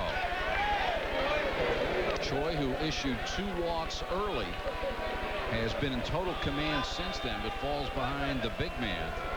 Berrios, 5'11", 200 pounds, very solidly built. Ahead in the count, 3-0. Watley's a little like Pena. Just squats back there. Just gives a good target. That goes along with Choi's philosophy of throwing to the mitt. He's focused in. I like the guys that bend that hat. You see those eyes just focused in there. They want all distractions away from their line of sight. Fastball on 3-1, hit to third. Falskin throws across. Swanson makes the grab. Let's go back to Larry Conley. Larry? Thanks, Mike. I've got a fixture here in Omaha. Jack Deasing Sr., who has been chairman of the College World Series for 30 years. And, Jack, you probably witnessed a lot of changes here over those 30 years. Oh, yes. I've watched many changes. When I first started here, it was a 5-day program, and they started at 10 o'clock in the morning and ran 3 sessions each day. And over the years, it's grown with the help of the NCAA. We moved many of these sessions to the evening, and now it goes for 10 days, and it's a terrific thing. The people of Omaha really support it. They support it real good, and it's the people of Omaha that do such a fine job in making it such a great event. There are a lot of volunteers that work on it. There's over 200 volunteers that work on the College World Series. None of them get paid at all, and they just work on it for the fun of working on it and enjoying it, and they think the College World Series is the greatest thing there is. Okay, Mike, that's the College World Series. This is the man that helped build it. Deep to right center, Mike Neal spanks one about 375 feet. One skip against the wall. Curtis gets it back in, but Neal with his first hit of the night, a stand-up double. Neal's the captain of this LSU team, the quiet captain, and he answers the call right now with the Tigers behind, takes a fastball over the plate, little up for Choi, extends his arms, gets good backspin. That's why this ball carries farther than you would think, but not far enough to go out of the park. One hops the wall. The 49ers get it back in to hold Neal to a double. 19th double of the year for Neal, and here is Antonini, struck out and grounded out. Watch the catcher. He taps his outside leg, shifts on the outside to Antonini, who's a pull hitter. Choi hung a breaking ball inside. It's 2 pitches in a row now that Choi has gotten the ball up too high for this Tiger team, who can really drive the ball. They're pretty good high ball hitters. That's how they can extend the arms and really drive it. Now Dave Snow's going out because he's seen what we've seen up here. Saw exactly and the our same audience has seen the same thing. You can do that one every 3 or 4 pitches, but when you do back-to-back, now Snow says, okay, I've got to go out, I've got to talk to him, I've got to tell him, okay, you're dropping that elbow and you're pushing the ball a little bit, stay on top, maybe shorten the stride a little bit, because Choi he's got a long stride. He's lanky. He reminds me a little bit of Tom Seaver, who used to really stride out and drop that back knee down. And when Choi gets in trouble with his control, it's because his stride is longer and his elbow is dropped down, and he pushes the ball instead of throwing. Snow finished with his conversation and goes back to the dugout.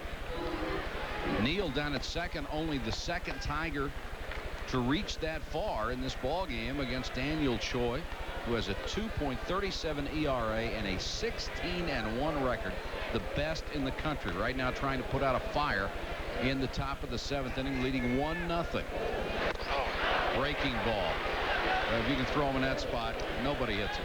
If we remember last time when he faced Antonini, he struck him out on a slider low and away. Antonini wasn't within 18 inches of it. Now if Adrian can think, that's how he got me out last time. Oh, he just threw me there again. Make him pitch me inside where my strength is. And he comes inside with a breaking ball and got it on the corner. Now when you set him up like that, you got to swing at it. Yeah. That's the only problem. See, he's not going to see that pitch again. If he's thinking that way, I think he's going to see the one outside in the dirt again right here. Well, he can waste one more ball. He may throw a big floppy curve or something, but he's setting him up. There it is in the dirt, and Antonini laid off for this one. See, he could waste it even farther out than he wants to throw it. Now he says to himself, okay, Choi's looking up at the scoreboard. It's 2-2, 2 out. The outside half of this plate is mine. Now I'll throw the tighter slider, or maybe the bigger curve that'll get him off balance, just to guarantee that he won't drive the ball. Runner at second, 2 out. LSU has had 3 hits. They haven't produced a run. Breaking ball, nice block by Watley, the runner going to third, and a nice block by Falskin on the low throw by the catcher. Watley did a good job of blocking this ball, but he should have never thrown it to third base. We've already seen what happens when you throw the ball to third base in a tight situation. He didn't have a chance to get it. No chance at all. This is where you got to stay under control. He blocks it very well. Unfortunately, the ball ricochets too far away, and now he tries to get him out, but there's no chance. Falskin does a good job of blocking it. You can see Falskin was trying to tell him not to throw it. No, don't do it. So the tying run 90 feet away with 2 out in the LSU 7th, 3-2 to Adrian Antonini. Sets up outside and draws the walk, the third of the ball game from Daniel Choi. So the lead run is on at first.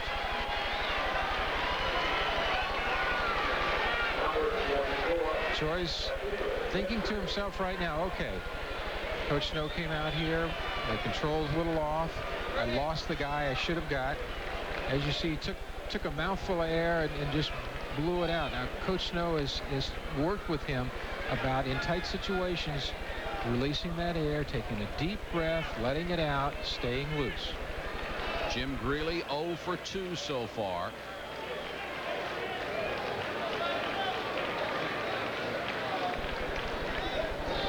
And Choi nearly threw that one away right over Greeley's head.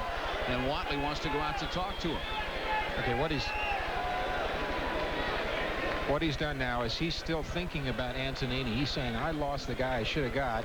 Now I'm going to throw it harder, and he tries to overpower it, and he almost hits Greeley in the head. Now Watley's going out there saying, okay, calm down, relax. Forget about the runner at first. He's not going to steal. The runner at third is not going anyplace. Concentrate on the hitter. You've got 2 outs. You're the best pitcher in the country. You're the best pitcher I've ever seen. Just look at me and throw to the mitt. And this is the biggest jam he's been in right after his club gets him a 1-run lead. Watley looks at Snow, gets the sign, sets up outside. Fouled off the right side. 1-1 to senior Jim Greeley out of Baton Rouge. Now he came back with a good pitch that time. That was a good fastball, had something on it. He had much better control of his body that time. Didn't overstride. Gonzalez and Goldstein, both excellent short relief men up in the Long Beach State bullpen. These guys really came on the second half of the season, and Coach Snow said the bullpen's one of the real reasons we're here at Omaha. He gives a sign, sets up outside again, gives him a good target. This one hit a long way down the left field line, way back. It is gone.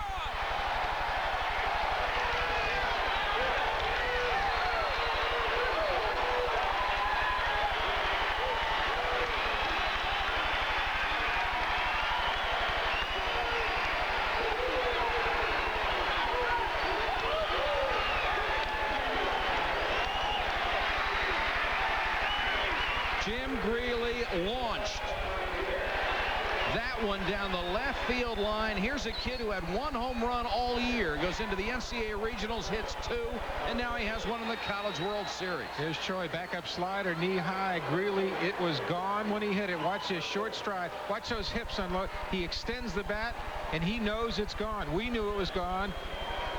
It was just a matter of how far. It was about 400 feet. There's a little concession stand out there. It almost took the roof off.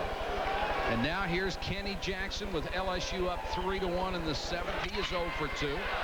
High to straightaway left, and Davison will have a play on this one near the line. But the damage has been done. The 3-run homer puts the Tigers on top 3-1. And this is the greeting that Greeley gets when he goes out into the field, and it's the kind of greeting you get after a 3-run job down the line to put your ball club ahead. Look at those faces.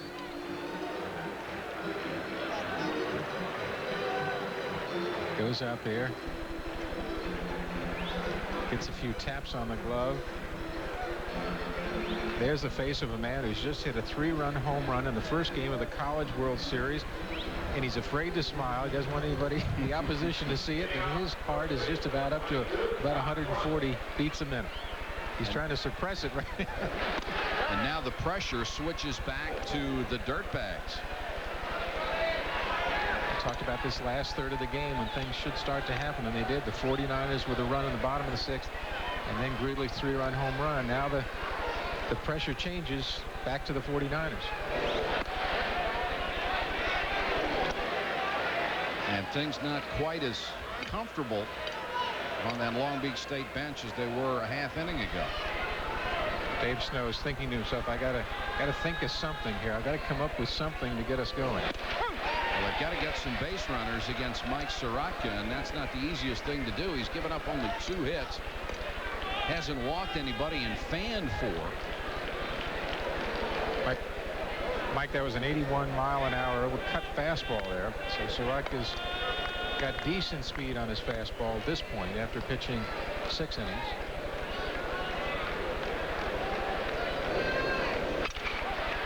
This one's fouled back out of play. For Sorotka, this is his 4th College World Series game. 2 years ago, he won a start against Fresno State. In 1990, he had 2 relief appearances. Coming into this game, he'd gone 8 1/3 innings, given up only 2 runs. So now make it 14 plus and 2 runs in the College World Series. Fouled out of play again. Count rides at 2-2. They're going to continue to pitch Swanson away. As you can see, Antonini setting up outside with the left-handed pitching Sorotka against the left-handed hitting Swanson.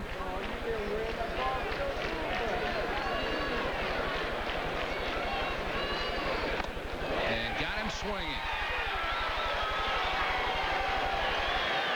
5 strikeouts for Sorotka. This is becoming an out pitch by Sorotka. Tight slider that he starts on the outside third of the plate. What it does is it throws you off. As you can see, Swanson just flailing at it, not trying to go with the pitch. What the 49ers have to do now is hit the ball where it's pitched. They can't try to pull it, hit it out of the ballpark, because Sorotka is not going to give them that opportunity. And Kevin Curtis comes up looking for his first hit of the ball game. It's 0 for 2.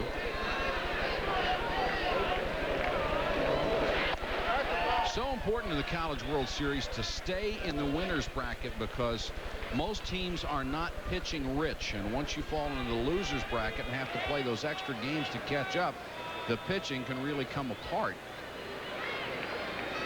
It's just like the regular season where your ace goes out on Friday night. Well, this is Friday night, and the aces are out. And that's the guy that better win one for you.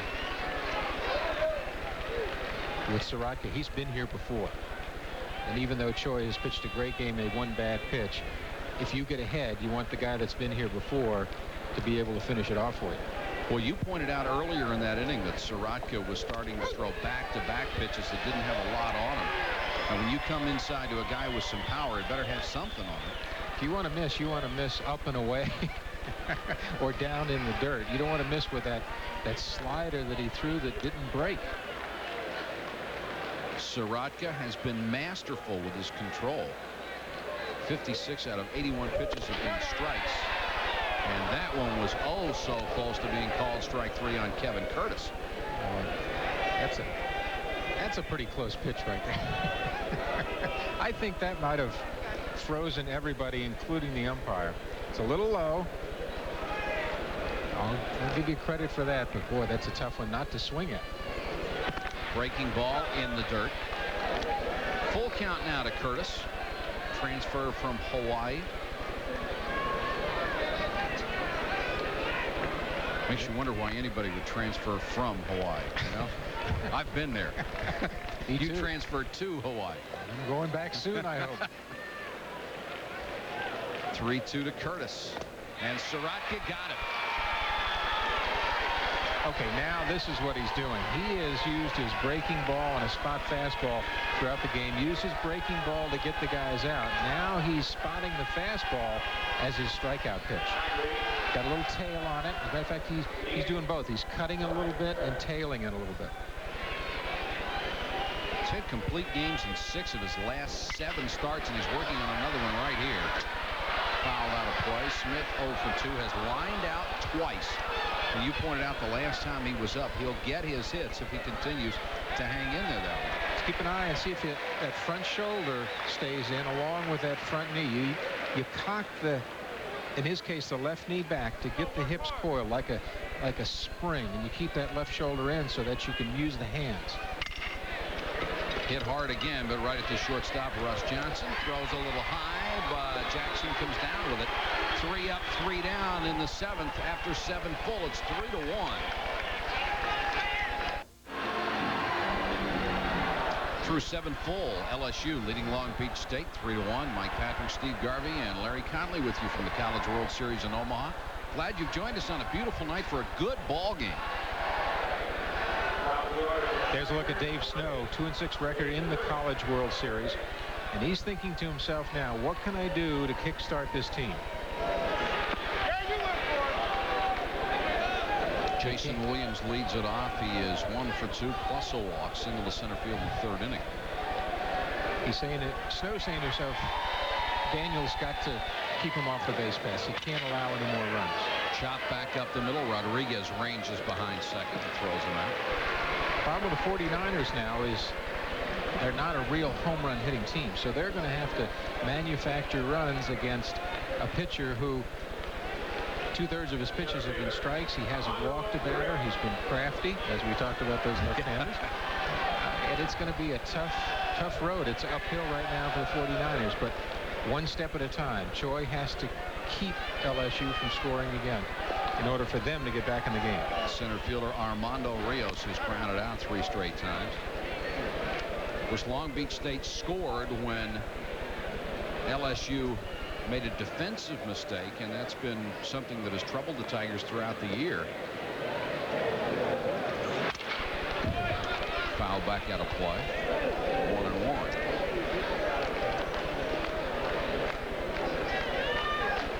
The official attendance here tonight, 16,963, but it is a sellout. All tickets for all games are gone. And that's a testament to the popularity of this event and the strength of the field, with 7 of the best 8 teams in the country here.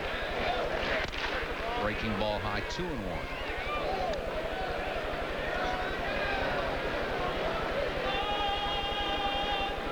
Got a pretty good opening night crowd as well at 16,963.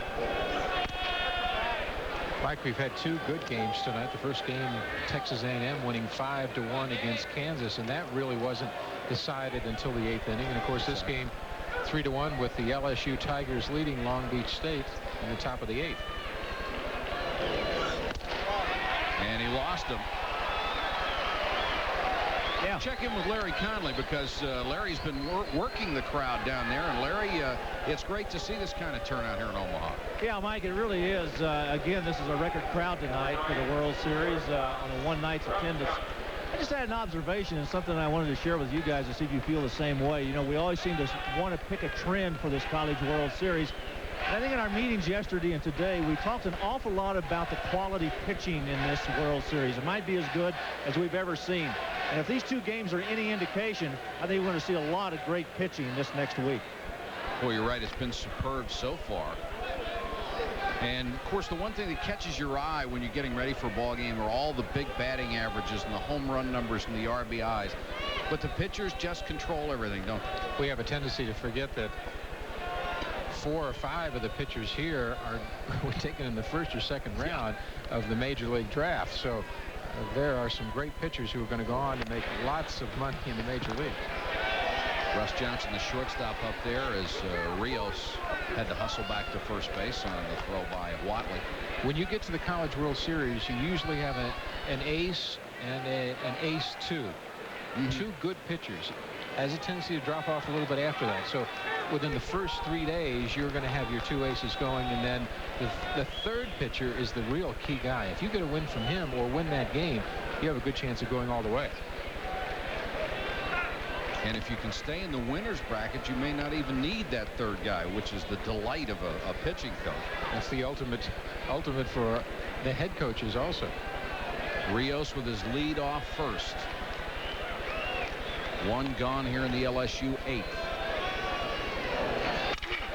Bluff to start, and Johnson hits it deep to left. It is gone.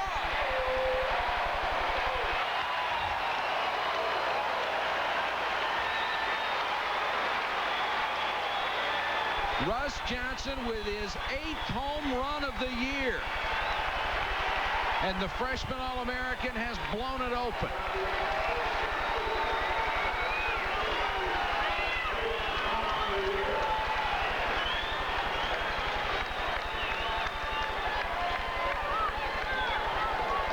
It all started to unravel for Choi about the 6th inning. He started to throw his pitches high, then to Greeley, got it over the plate, and now this fastball, not much on it inside, and Johnson extends the arms and just drills it about 410 yards to left center. Choi, as you can see, knows it's gone. Knows that he hasn't had it for the last couple innings. Can't believe that after going 16-1, this has happened to him here in the College World Series. And Dave Snow has gone to get him. We've got a pitching change here at the College World Series. We'll update you when we come back.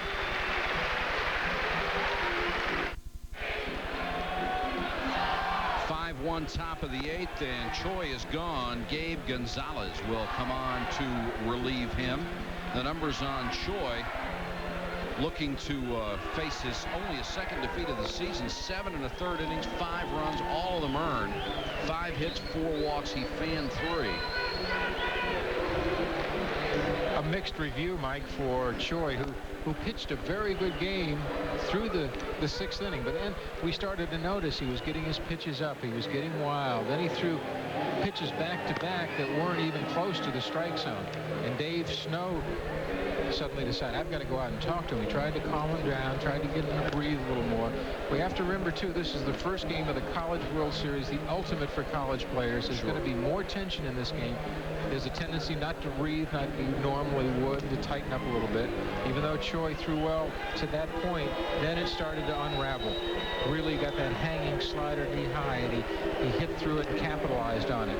And then Russ Johnson, doing a good job defensively, had gotten a hit earlier, took a mediocre fastball and hit it about 400 feet to left center.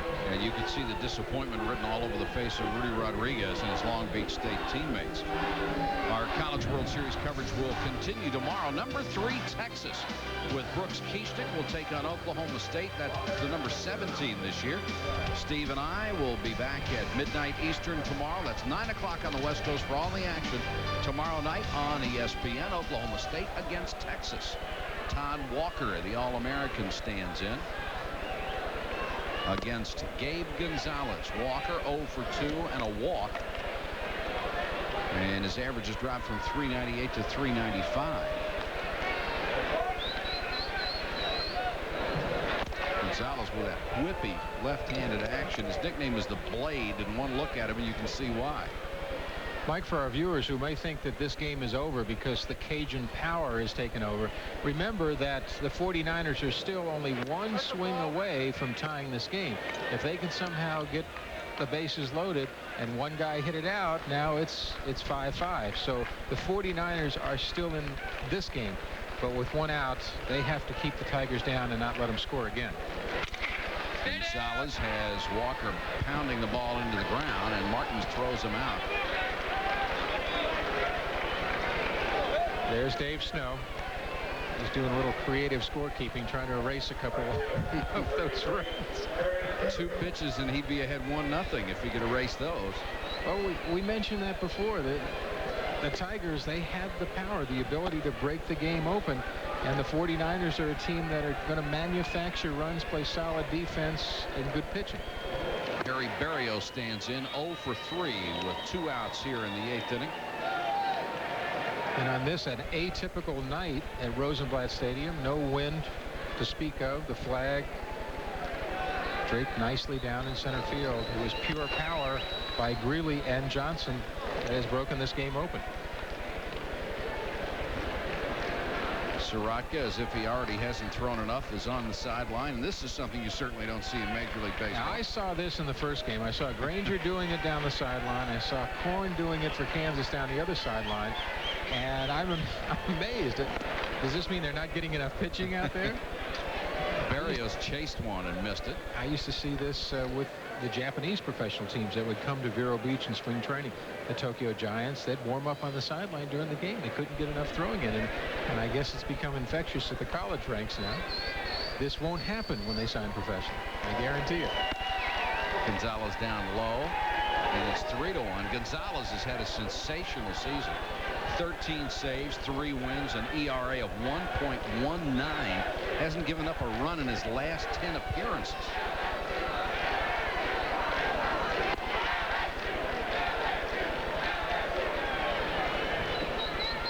And there was absolutely no call on that one, as there was a timeout. That was a ball that got away from the bullpen. The umpire at first base taking notes, calling time. Everybody was sort of frozen there. The home plate umpire was looking around, the catcher and the hitter. Everybody wanted to know what was happening. Looked like a pretty good pitch. Hey, we don't have the greatest sight lines. We couldn't see either. Got the low strike on that one, 3-2. Gonzalez works from the first base side of the rubber. Very tough on left-handed hitters. Uses it to throw a good sinker to right-hand. Line drive, base hit, left field for Berrios. And he's aboard with 2 gone. LSU leading at 5-1. And the Tiger fans celebrating here as they are closing in on moving or remaining in the winner's bracket.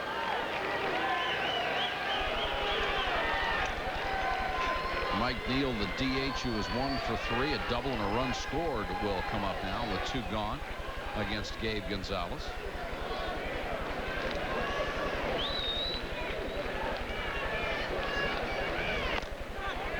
Berrios at first, 21 stolen bases. He doesn't look like your typical base stealer with that frame of his, but 21 out of 27. We go back to that 7th inning. Mike Neal, the captain of the Tigers, was the guy that really got things going. Took a pitch and hit it to right center, and it got the Tigers back into the game. In the dirt and short hops in front of Watley, can't come up with it, and Berrios easily into second base.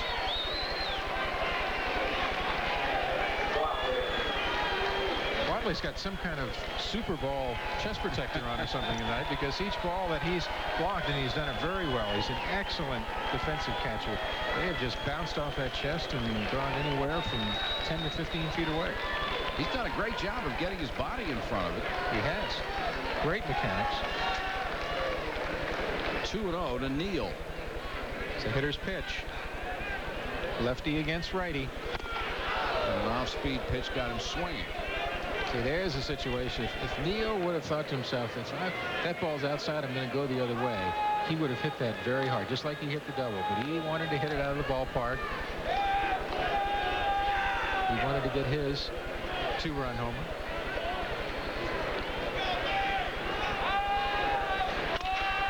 This one's tapped foul back toward the dugout. 2-2. So Gonzalez trying to get out of the inning without any further damage. His club already down 5-1 and only 2 more at-bats to cut into that. And really not used to this situation, being down 4 runs and being in the ball game. Dave Snow using him to keep it close. Chop toward third. Falston. Not a good throw, but Swanson did a nice job of coming across the bag. Russ Johnson does the damage here with a 2-run homer and makes it 5-1.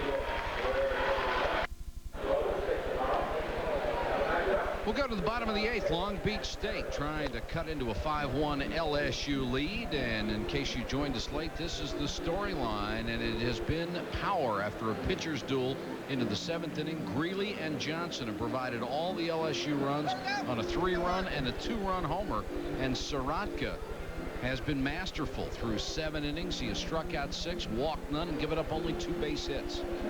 And Mike, even more effective than that. Ironically, you'd say, gosh, no walks and 6 strikeouts, but it's the way he's pitched this 49er team. They haven't hit the ball hard at all, and that's the big problem for them now. With 6 outs to go, they've got to start hitting line drives and not at this defensive Tiger team. Rodriguez comes up 0 for 2. And of course, the only run that they got was on a Sorotka mistake when he threw the ball away trying to get a runner at third base. Big breaking ball, high and inside. 49ers should be taking a pitch now, being down by 4 runs. Make Sorotka throw strikes. Start up the ball. 2-0. Rodriguez has drawn 39 walks this year, and he'll be as patient as he can right now. Rodriguez looks a little bit like my old teammate with the Padres, a guy by the name of Luis Salazar, who had the best gun I've ever seen from third base.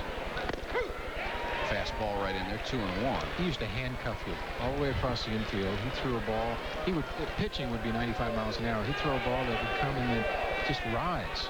It would rise from third base, which you never expected. Big swing and a miss right through it for Rodriguez. 2-2.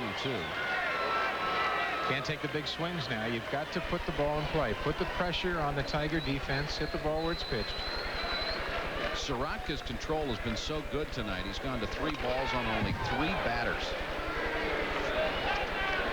So it's his advantage every time. And Skip Bertman would like him to go the distance. He has no one in the bullpen. Skip's talking to Adrian Antonini, telling Antonini to be a leader on the field, talk to his position players, let him know where he wants them to play. 2-2 to Rodriguez. Stays alive. He'll be followed by Davison and Watley.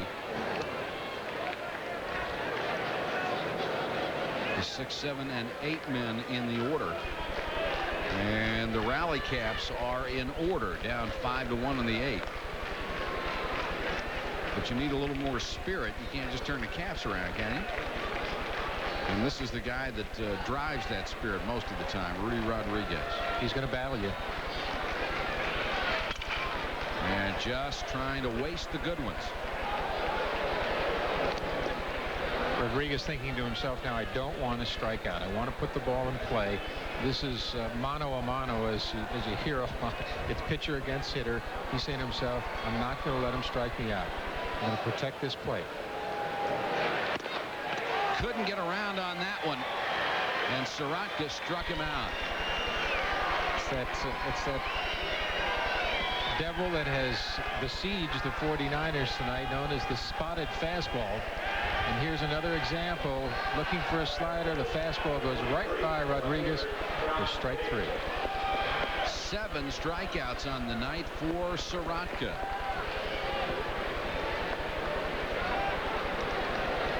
Sean Davison 0 for 2, fly to center, and one of the strikeout victims back in the 3rd. Mike, nothing is more frustrated than when you're looking for an off-speed pitch to have that fastball just creep by you. There's nothing you can do. You can look fastball and get a curve and you can adjust, but you can't look breaking ball and be able to speed up your swing for that fastball enough. It just doesn't work, especially with a guy like Soroka that can throw at 85.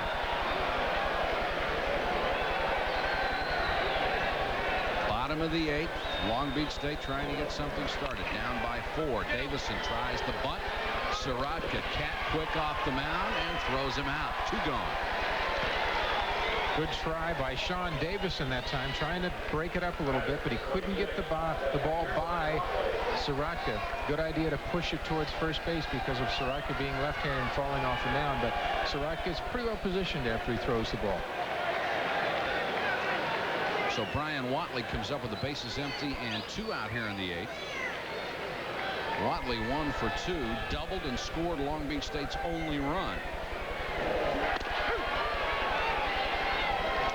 And has had a couple of good rips at Mike Soroka.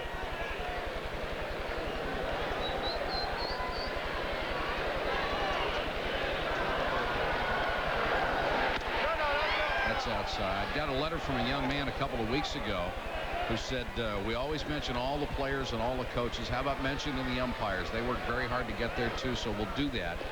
Tom Jenkins, the home plate umpire.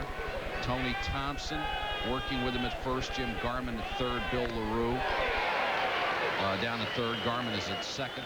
3 of these guys in their first College World Series, and they do work very hard to get here. They're selected because of what they've done. Yes, you earned your way to Omaha, not only as a player but as an umpire. Garman I've had for a number of games in the Pac-10. He does an excellent job. This is his 3rd College World Series. Strike called. Soroka gets his 8th. And the Tigers of LSU 3 outs away from winning their first game.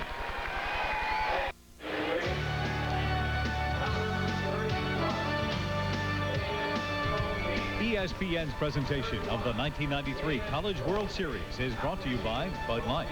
If you want great taste that won't fill you up and never let you down, make it a Bud Light. We go to the 9th with LSU leading Long Beach State 5-1 here in the opening game of the College World Series for both of these ball clubs. Our opening day on ESPN, and we'll be here until it's over. And LSU all smiles in their dugout, but it's not the same across the way. And the new pitcher, David Goldstein, a junior out of Long Beach, California. He is the other short reliever who's had such a fine year for Dave Snow in Long Beach State. 6 saves, 3-2 record, 2.56 ERA. And Dave Snow just trying to make sure that LSU doesn't get any more and hoping for a big night from his club.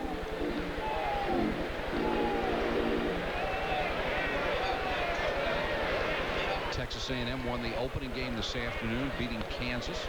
Close ball game like this one until late, and ended up with a 5-1 score. So Texas A&M remains in the winner's bracket. Kansas 1 game away from elimination. And what a great year for Kansas athletics.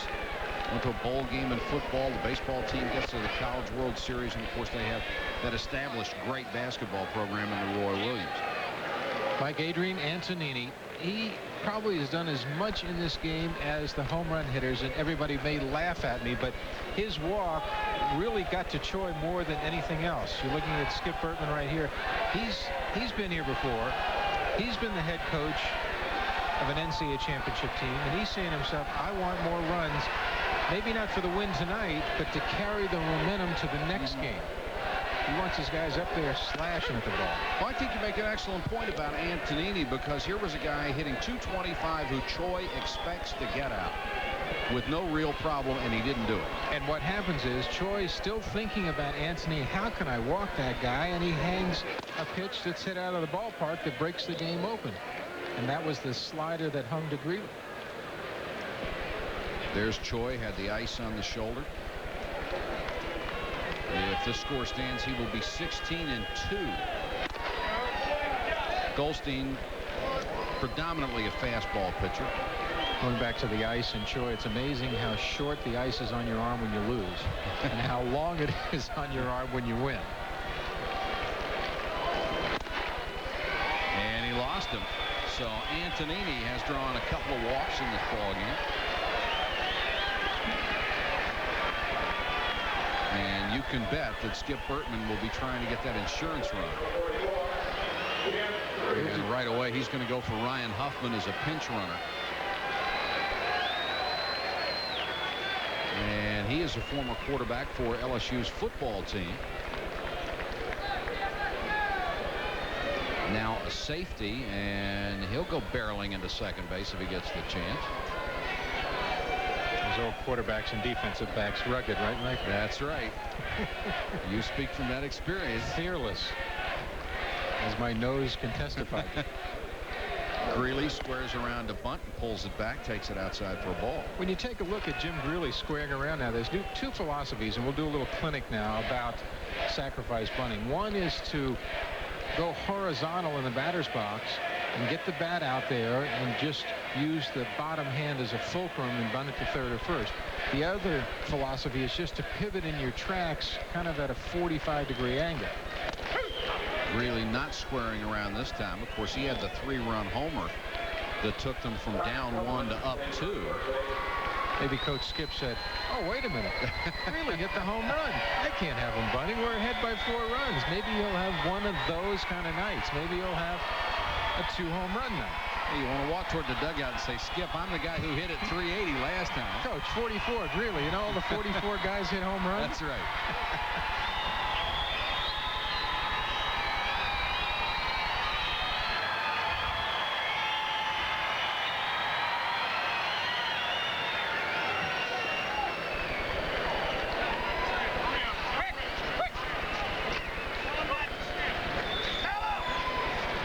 Well, this is not the best of communications by the LSU. I think they're telling him not to steal. But when you get in a College World Series game for the first time, you're anxious. Huffman hustles back.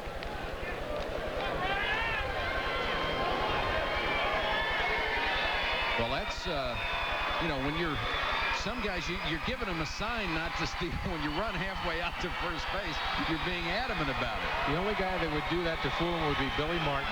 Yeah. Billy Martin used to hold the 4 fingers up to walk a guy and then throw right down the middle for a strikeout. Really got a piece of that one and fouled it back. Now, just from a strategy standpoint, why would you not want Huffman to try to go for second base at this point? Well, I think what you want is to pitch to Greeley. Greeley's hit the home run. He's swinging the bat well. If he steals second base, maybe Dave Snow says, let's walk him and pitch to the next guy. And that's Jackson, and Jackson's show for 3 tonight. 1 and 2, got him on the fists and fouled it outside of third.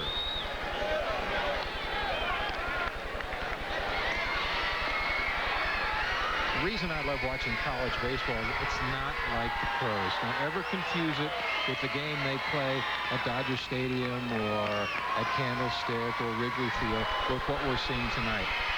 These amateur players out here are playing the game much more like it should be played by doing things like the cutoffs and the sacrifices and pitching to the mitt. And the coaches are teachers. They're not managers, they're teachers. And what they're teaching their teams right now, they want to carry over to the next game. What Skip Burton's doing right now is he's saying, okay, this is the way I manage. I don't want my guy at second because they'll walk the home run hitter.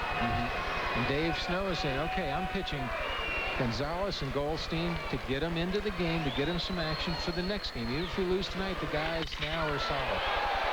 Drilled to left field. Off the top of the wall, the fans signaling home run, and it is. A screaming line drive hit over the head of Sean Davison. Did we say it might be one of those nights for Greeley? Yeah. One of those 2 home run nights? You're not going to see a ball get out of a ballpark any quicker than what Jim Greeley does with this fastball.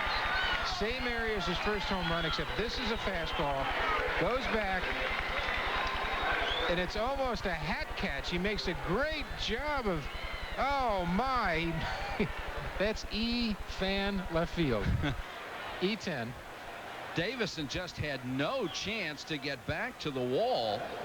So Greeley now with 4 home runs, or make it 5 home runs on the year, 2 in the NCAA playoffs in the South Regional, and 2 in the opening game of the College World Series. And Skip Burton's got to be saying, where have you been all year long? Okay, I'll tell you what. The next team that plays LSU, they've got to say to themselves, do not walk Antonini. That's right. You can roll it up there, let him hit it, but do not walk Adrian Antonini because they'll kill you after that. And that's what's happened tonight. All 7 LSU runs have come on homers.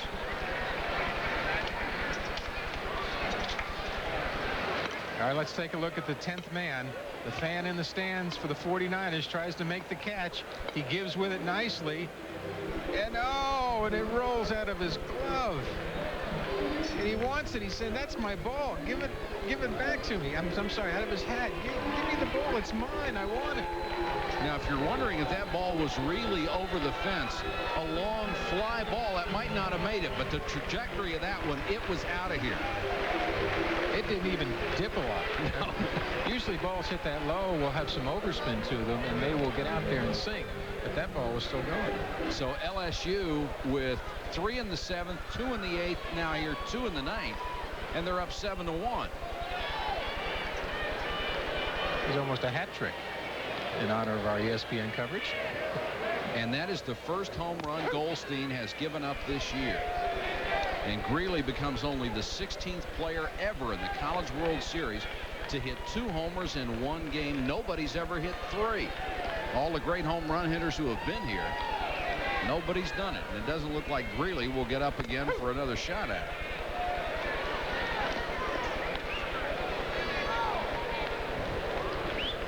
You were talking about the difference in college and pro ball. The other difference is when these kids are done, the first call won't be to their agent, it'll be to mom. Called strike. That's right. It'll be, hey mom, can I bring my laundry home? And could I have $20, $40, $60? Yeah. You know, I'm out of money. And it was a great time in Omaha. I'm broke. There he is.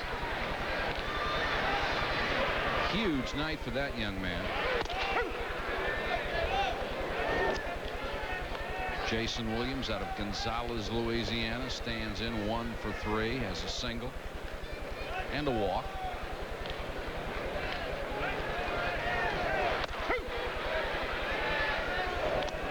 And it's 0-2 from David Goldstein.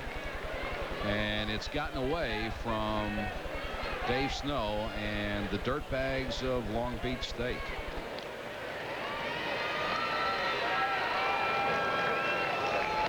They will face Kansas on Sunday afternoon. Mike, we have our Reebok player of the game to determine, and it's going to be a tough one tonight. Soraka obviously has pitched a fabulous game, and now Greeley he's put himself into contention. I guess we can't split the shoes up, can we?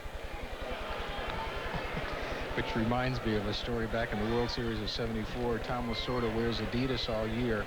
We get to the World Series, and they're introducing us on the line, and he comes running out, and there's something different about him. This one is popped up off the right side. Swanson going toward the stands, and it's out of play. So Lasorda gets to the line. I'm looking at him, and I'm saying, gosh, it's something different. I look at his face, his uniform. I go down to his feet. And on his right foot, he had an Adidas. On his left foot, he had a Nike. So I get into the dugout, and I said, what is this? You were with Adidas all year. He says, well, Nike offered me a little bonus for the World Series, and I still wanted to maintain my loyalty to Adidas. I said, that is the Tom Lasorda I know and love. The breaking ball outside. 3-2. Well, you got to take care of yourself. That's the bottom line. That's right. Got to make hay while it lasts, as they say. One gone here in the ninth. 2 more runs already in for LSU, and Williams will draw the pass. Major League Baseball will take over when we're done here in Omaha, and a good one coming up. Barry Bonds will go against his old teammates as the Pirates play San Francisco at Candlestick. The Giants continue to lead the National League West, and Bonds continues his assaults on the stat charts. Hope you'll stay tuned. We'll bring you that ball game right after this one.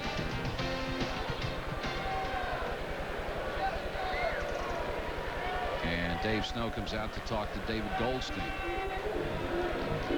Like you just mentioned, Barry Bonds, he played for Arizona State. Arizona State turning out a number of great major league players.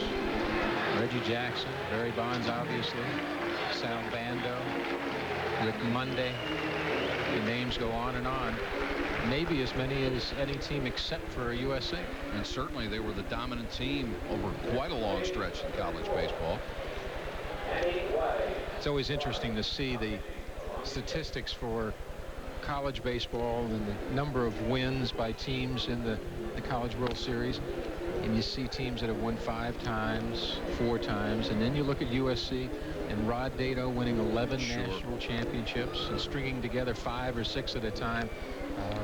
Maybe the Boston Celtics of college baseball. Yeah. Here's the new pitcher, Andy Wise from Fountain Valley, California.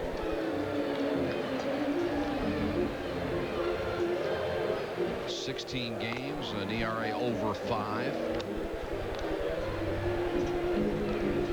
And Goldstein ineffective. Let's take a look at the bracket that these teams are in. Texas A&M with a win this afternoon over Kansas, so the Jayhawks drop into the losers bracket. Remember, it is a double elimination event. Long Beach State is on the verge of also dropping into that losers bracket with LSU to face Texas A&M. And here are the records in bracket 2 with Arizona State, Wichita State, Texas the 3rd seed, and Oklahoma State the 6th seed. All those teams will face off tomorrow in their opening round in the College World Series. And Texas with that 50-14 record, we'll see them against Oklahoma State tomorrow night. Well, the LSU bats were certainly quiet through the first 6. Only 2 hits and no runs, but they have exploded on Long Beach State since then with 3 home runs, 1 a 3-run job, and 2 2-home runs, 2 2-run homers, and Greeley has a pair, 7 runs and 5 hits in the last 2 1/3. This is what the 49ers were concerned about. The Cajun power from the LSU Tigers, and it's more than lived up to its reputation these last 2 innings with 3 home runs and all 7 runs being provided by the long ball. Armando Rios looking for his first base hit of the night. Does have a walk with Williams down at first base and 1 out.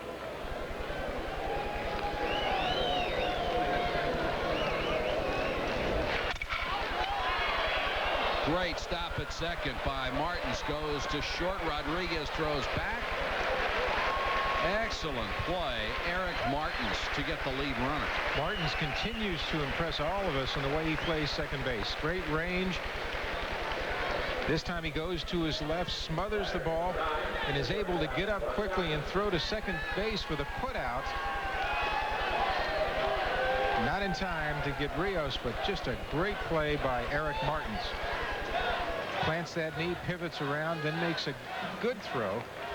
A good throw meaning one that the shortstop can at least get the ball away and get it to first base. And real quick hands by Rodriguez actually gave him a decent shot at a double play.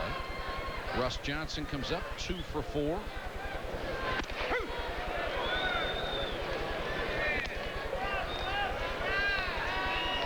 Has his average up to 355.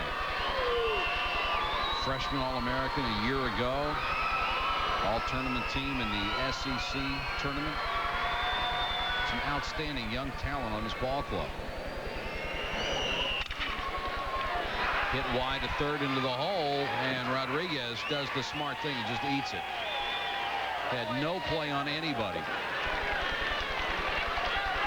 That was a ball that got by the third baseman a little quicker than we anticipated, simply because this infield is, the grass is high and it's a slow infield. But you want good games out of your key guys, especially in the first game of this College World Series. And that's what Skip Bertman has gotten from Johnson and from Greeley, from Neal. The only guy we haven't heard much from is Todd Walker, and he's due. Johnson now 3 for 5 tonight, and Walker comes in 0 for 3, looking for his first base hit of the College World Series. You know he wanted to come up again. Hits it hard, but right at Davison in left field. So the inning is over, but 2 more across for LSU. We go to the bottom of the ninth. The Tigers up 7-1. And LSU has broken up a close ball game. They actually fell behind 1-0 after 6, but they have exploded with long ball power in the final 3 innings. The Tigers doing what they do best, using the long ball, and of course getting the number 1 pitcher for the 49ers out of the game, and that's Daniel Choi. Choi having some control problems leading to those 2 home runs. 1 from Greeley and 1 from Johnson. And Scott Berardi is in as a defensive replacement behind the plate. Daniel Choi now relaxing a little bit, probably reminiscing about a game that got out of hand after he put in 6 good innings. And hoping for a chance to be able to pitch again in the College World Series. His teammates will have to pick him up to give him another start. This is Falskin, the number 9 hitter, who comes in 0 for 2. Now, I'm sure Dave Snow told him all we need is 6 straight base hits and we're in. 1 at a time. Let's get on base. Let's take a pitch. We're down by 6 runs. Let's swing at strikes. Let's hit the ball where it's pitched. And I know Dave Snow wants one thing now. He wants some kind of rally. He wants some base runners. He doesn't want to go out with a whimper, so to speak. Right. This win for LSU, if they can hang on to the lead, would be their 50th of the year and the 5th straight season they have won at least 50 games. A remarkable record for Skip Bertman. He has put together a remarkable program in Baton Rouge. Talk about in football, college teams winning 9+ games, which is great. Basketball 20+, 50+ in college baseball is excellent. Yeah. Johnson makes the play at short. 1 gone in the ninth. Back to the top of the order, and here is the record for the last 5. And in '91, they won 55 games, matching a school record, and that was the national championship season when they won here in Omaha. Back to the top of the order, and Kobe Cradle.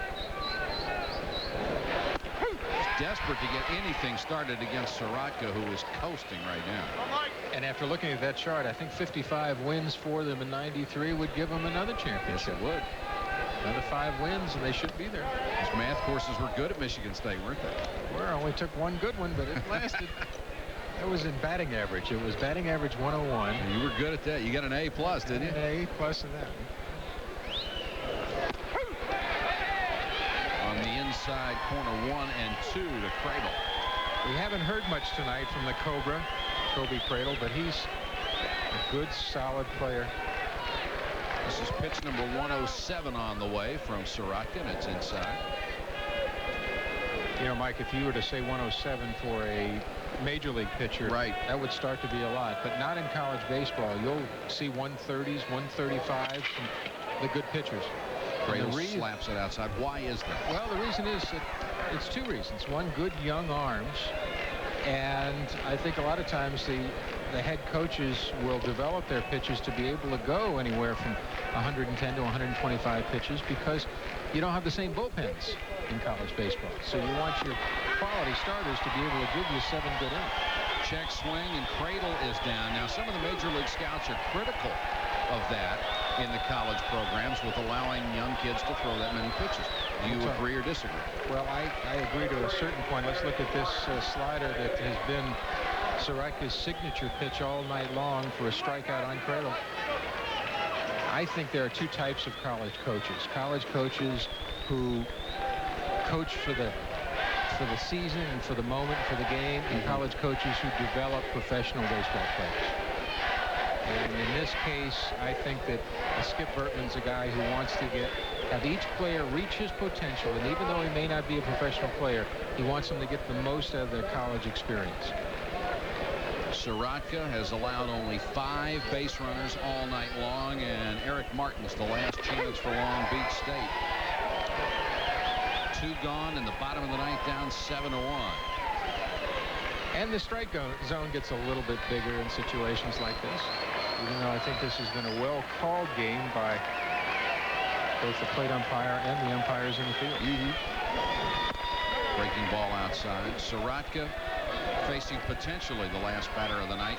No walks, 9 strikeouts, 2 hits, 1 run. That was unearned. Eric Martin saying to himself now, I don't want to end this game. I've had a good game at second base. I want to get on. I want to get a hit. 2-2 after the foul tip. John Swanson would be next if he can keep it going. But the Tigers up on the top step of the dugout waiting to celebrate with Mike Sorotka.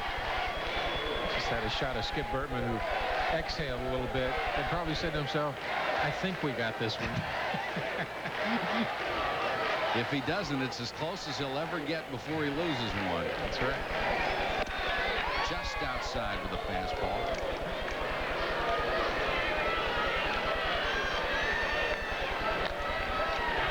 Psychologically, this has been a good game for LSU also because some of their good players have had great games, and a player like Todd Walker, who's maybe one of the best 2 or 3 players in the country, didn't get any hits, so that will there's a good hit.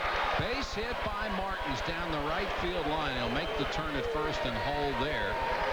Good for Eric Martins. I like that. I like a good competitor up there, even when you're down by 6 runs. I don't want to make that last out. I want to get a hit, and he did a good job of fighting that ball off to right field.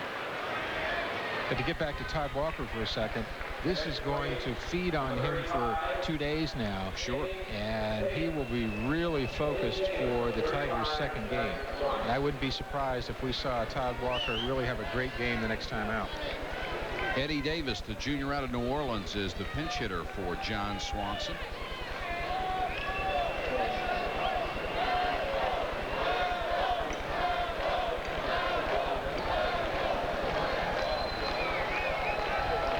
Dave Snow trying to get some other people in the game and maybe keep something going against Sorotka.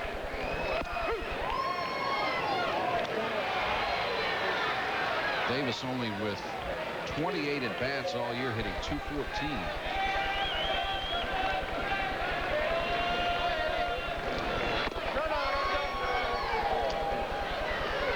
And it's 1-1.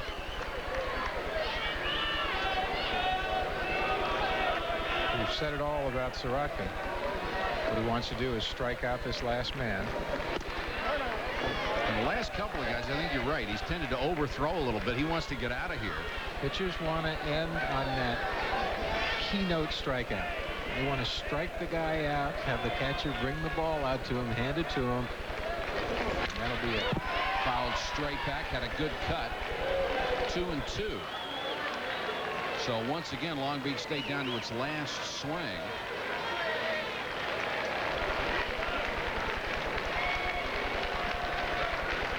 Tough situation for Eddie Davis coming off the bench. You're down by 6 runs. You're facing a guy who's pitched as well as Soroka. Breaking ball slapped on the ground toward third. Williams comes up, throws, and got it. And that's it. LSU explodes with their power in the last 3 innings and rides the left arm of Mike Soroka to a 7-1 victory in the opening game of the College World Series. Soroka's 9th complete game of the year. We'll be back in a moment. The final of this opening round game from Omaha, LSU, a winner over Long Beach State. 7-8-1 for the Tigers. Long Beach State won 3-1. And Mike Soroka, the winning pitcher, is our Reebok player of the game. Scattered 3 hits and struck out 9. Going the distance for the 9th time this year, wins his 11th game. Jim Greeley, the hitting star, with a couple of home runs tonight. Johnson also had a 2-run blast. And Soroka was masterful on the mound for the Tigers of LSU. And they have a chance to celebrate their victory here in Omaha. For our entire ESPN crew, good night from Omaha. Gary Miller and our baseball staff is next.